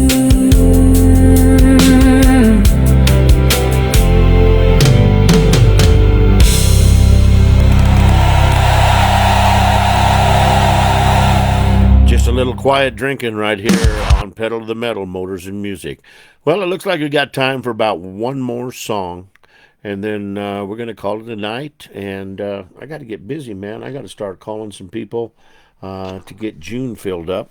Don't forget, guys, we have still a great lineup left for this month. On the 24th, which is Sunday, we're going to have my buddy Texas Rich on, and he's going to be talking about his magazine, C10 America Magazine, and how the podcast is coming, and what it's like to have over 86,000 followers. And then on the 27th, we got Roger and Kathy Gauger, some of the best people in the monster truck industry there are. I'm telling you what, they are fantastic people. I really, really look forward to talking with Roger and Kathy and what they've been up to and different things like that. I mean, they started 35 years ago. They bought their first monster truck when they were on their honeymoon coming back. And they have been on the road ever since and created a great life. And then, of course, on the 31st, we won't be doing a show because we're going to be down in Pueblo at the Steel City Car Show. That's going to be a good one, and we hope that if you guys don't have a car in the show already, that you come down and hang out with us, because there's going to be good times and good food had by all. And then on June the 3rd, we have Bigfoot driver extraordinaire, Mr. Eric Tack, a.k.a. E.T. This man was amazing. He did some amazing things. He also jumped an airplane like Dan Runte did. And we'll be talking to him about his career working for Bigfoot. And then on the 7th, we closed a deal with Amy Arn. And she has a little mini monster truck that she's going to be driving. And it's called Little Miss Radioactive. Now, most of these little mini monster trucks run a V6. But I was listening to it the other day before I had talked to Amy, and I was like, this little mini monster truck's got a little bit more than a V6 in it. And come to find out, they put an LS motor in it. They had a 350 in it, and it wasn't as dependable as this LS motor is, and you can tell that this truck has got some power. So I really look forward to having them on. Like I said, we are in the works of trying to get some other people on the show. Haven't had any response from them, but they're busy people. But we're talking about like a local DJ celebrity here that's also a TV celebrity by the name of Willie B. And Willie works for a radio station here in Colorado called KBPI. He is the director of the whole station. And he also has a syndicated TV show called Two Guys Garage.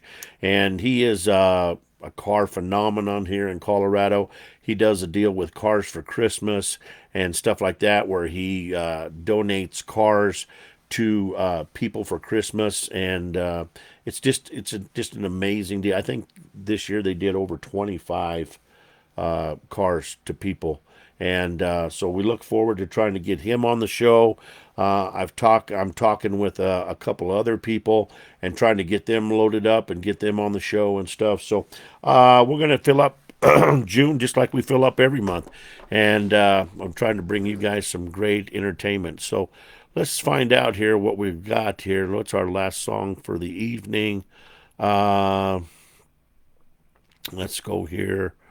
Let's do this one. It's called The Beach. All right, ladies and gentlemen, this is it for the night. We appreciate you guys tuning in. I thank Gracie Sherman for being on the show. I thank Toya McLeod for being on the show. I wish them nothing but the best in their careers, and I look forward to watching them grow and seeing what they're going to do with this championship title that they have. So other than that, we're going to play The Beach, and then we're going to go to the outro, and we're going to see you guys on Sunday. You guys have a blessed week. Be safe. I understand that the rain's going to quit and we're going to have some sunshine. If you guys ain't doing nothing and you're out around Castle Rock area on Saturday, come over to the Black Eyed Pea and hang out with us, man. Justin Groulet is going to have his trucks and screwdrivers, and there's usually a very large turnout, and it's really a good time. So come by and say hi. Look at some really cool cars. So here it is, ladies and gentlemen, on I'm Pedal of the Metal Motors and Music right here. This is called The Beach. I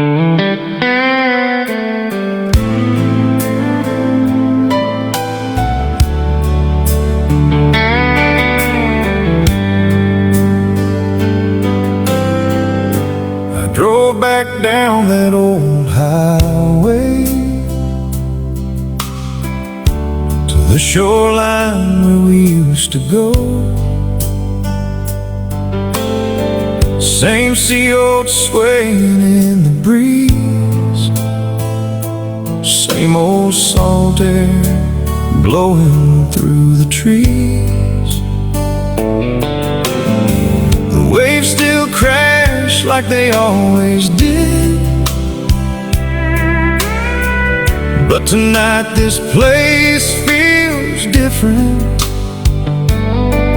There's an emptiness I can't explain since heaven called your name away. Now the beach don't feel like the beach anymore without your footprints beside mine in the shore. That old sunset don't burn the same gold without your hand in mine to hold. That rock where we sat for hours at a time still knows your laugh, still hears your voice in mine. The tide rolls in, but my world rolled out to sea. Girl, this beach ain't our beach without you here with me. I walked down to our fire pit spot where we talked about all we got, dreamed about forever in the dark. With your head laying on my heart, we'd stay awake beneath those stars, talking about life and old guitars. Now the night feels cold and still, and silence cuts deeper than it will. Now the beach don't feel like the beach anymore without your footprints beside mine in the shore. That old sunset don't burn the same gold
I'll keep coming back till my days are through,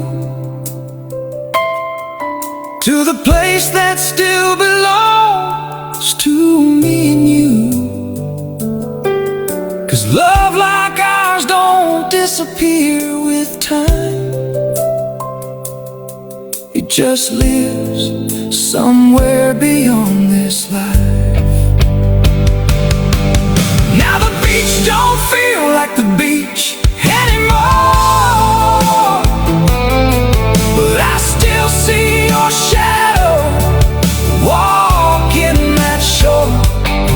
And every sunset paints your memory alive, like a piece of you still survives. That rock where we sat for hours at a time still holds the echoes of your heart and mine. And someday when the good Lord finally calls me home, maybe we'll walk this beach again, together alone. So tonight I'll sit here by the sea and let those old waves wash over me. Missing you comes in like the tide, but forever you'll still be by my side.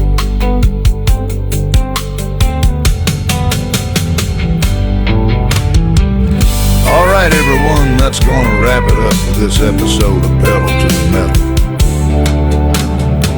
I want to send out a huge thank you to each and every one of you for tuning in and supporting the show. I also want to thank all of our amazing sponsors.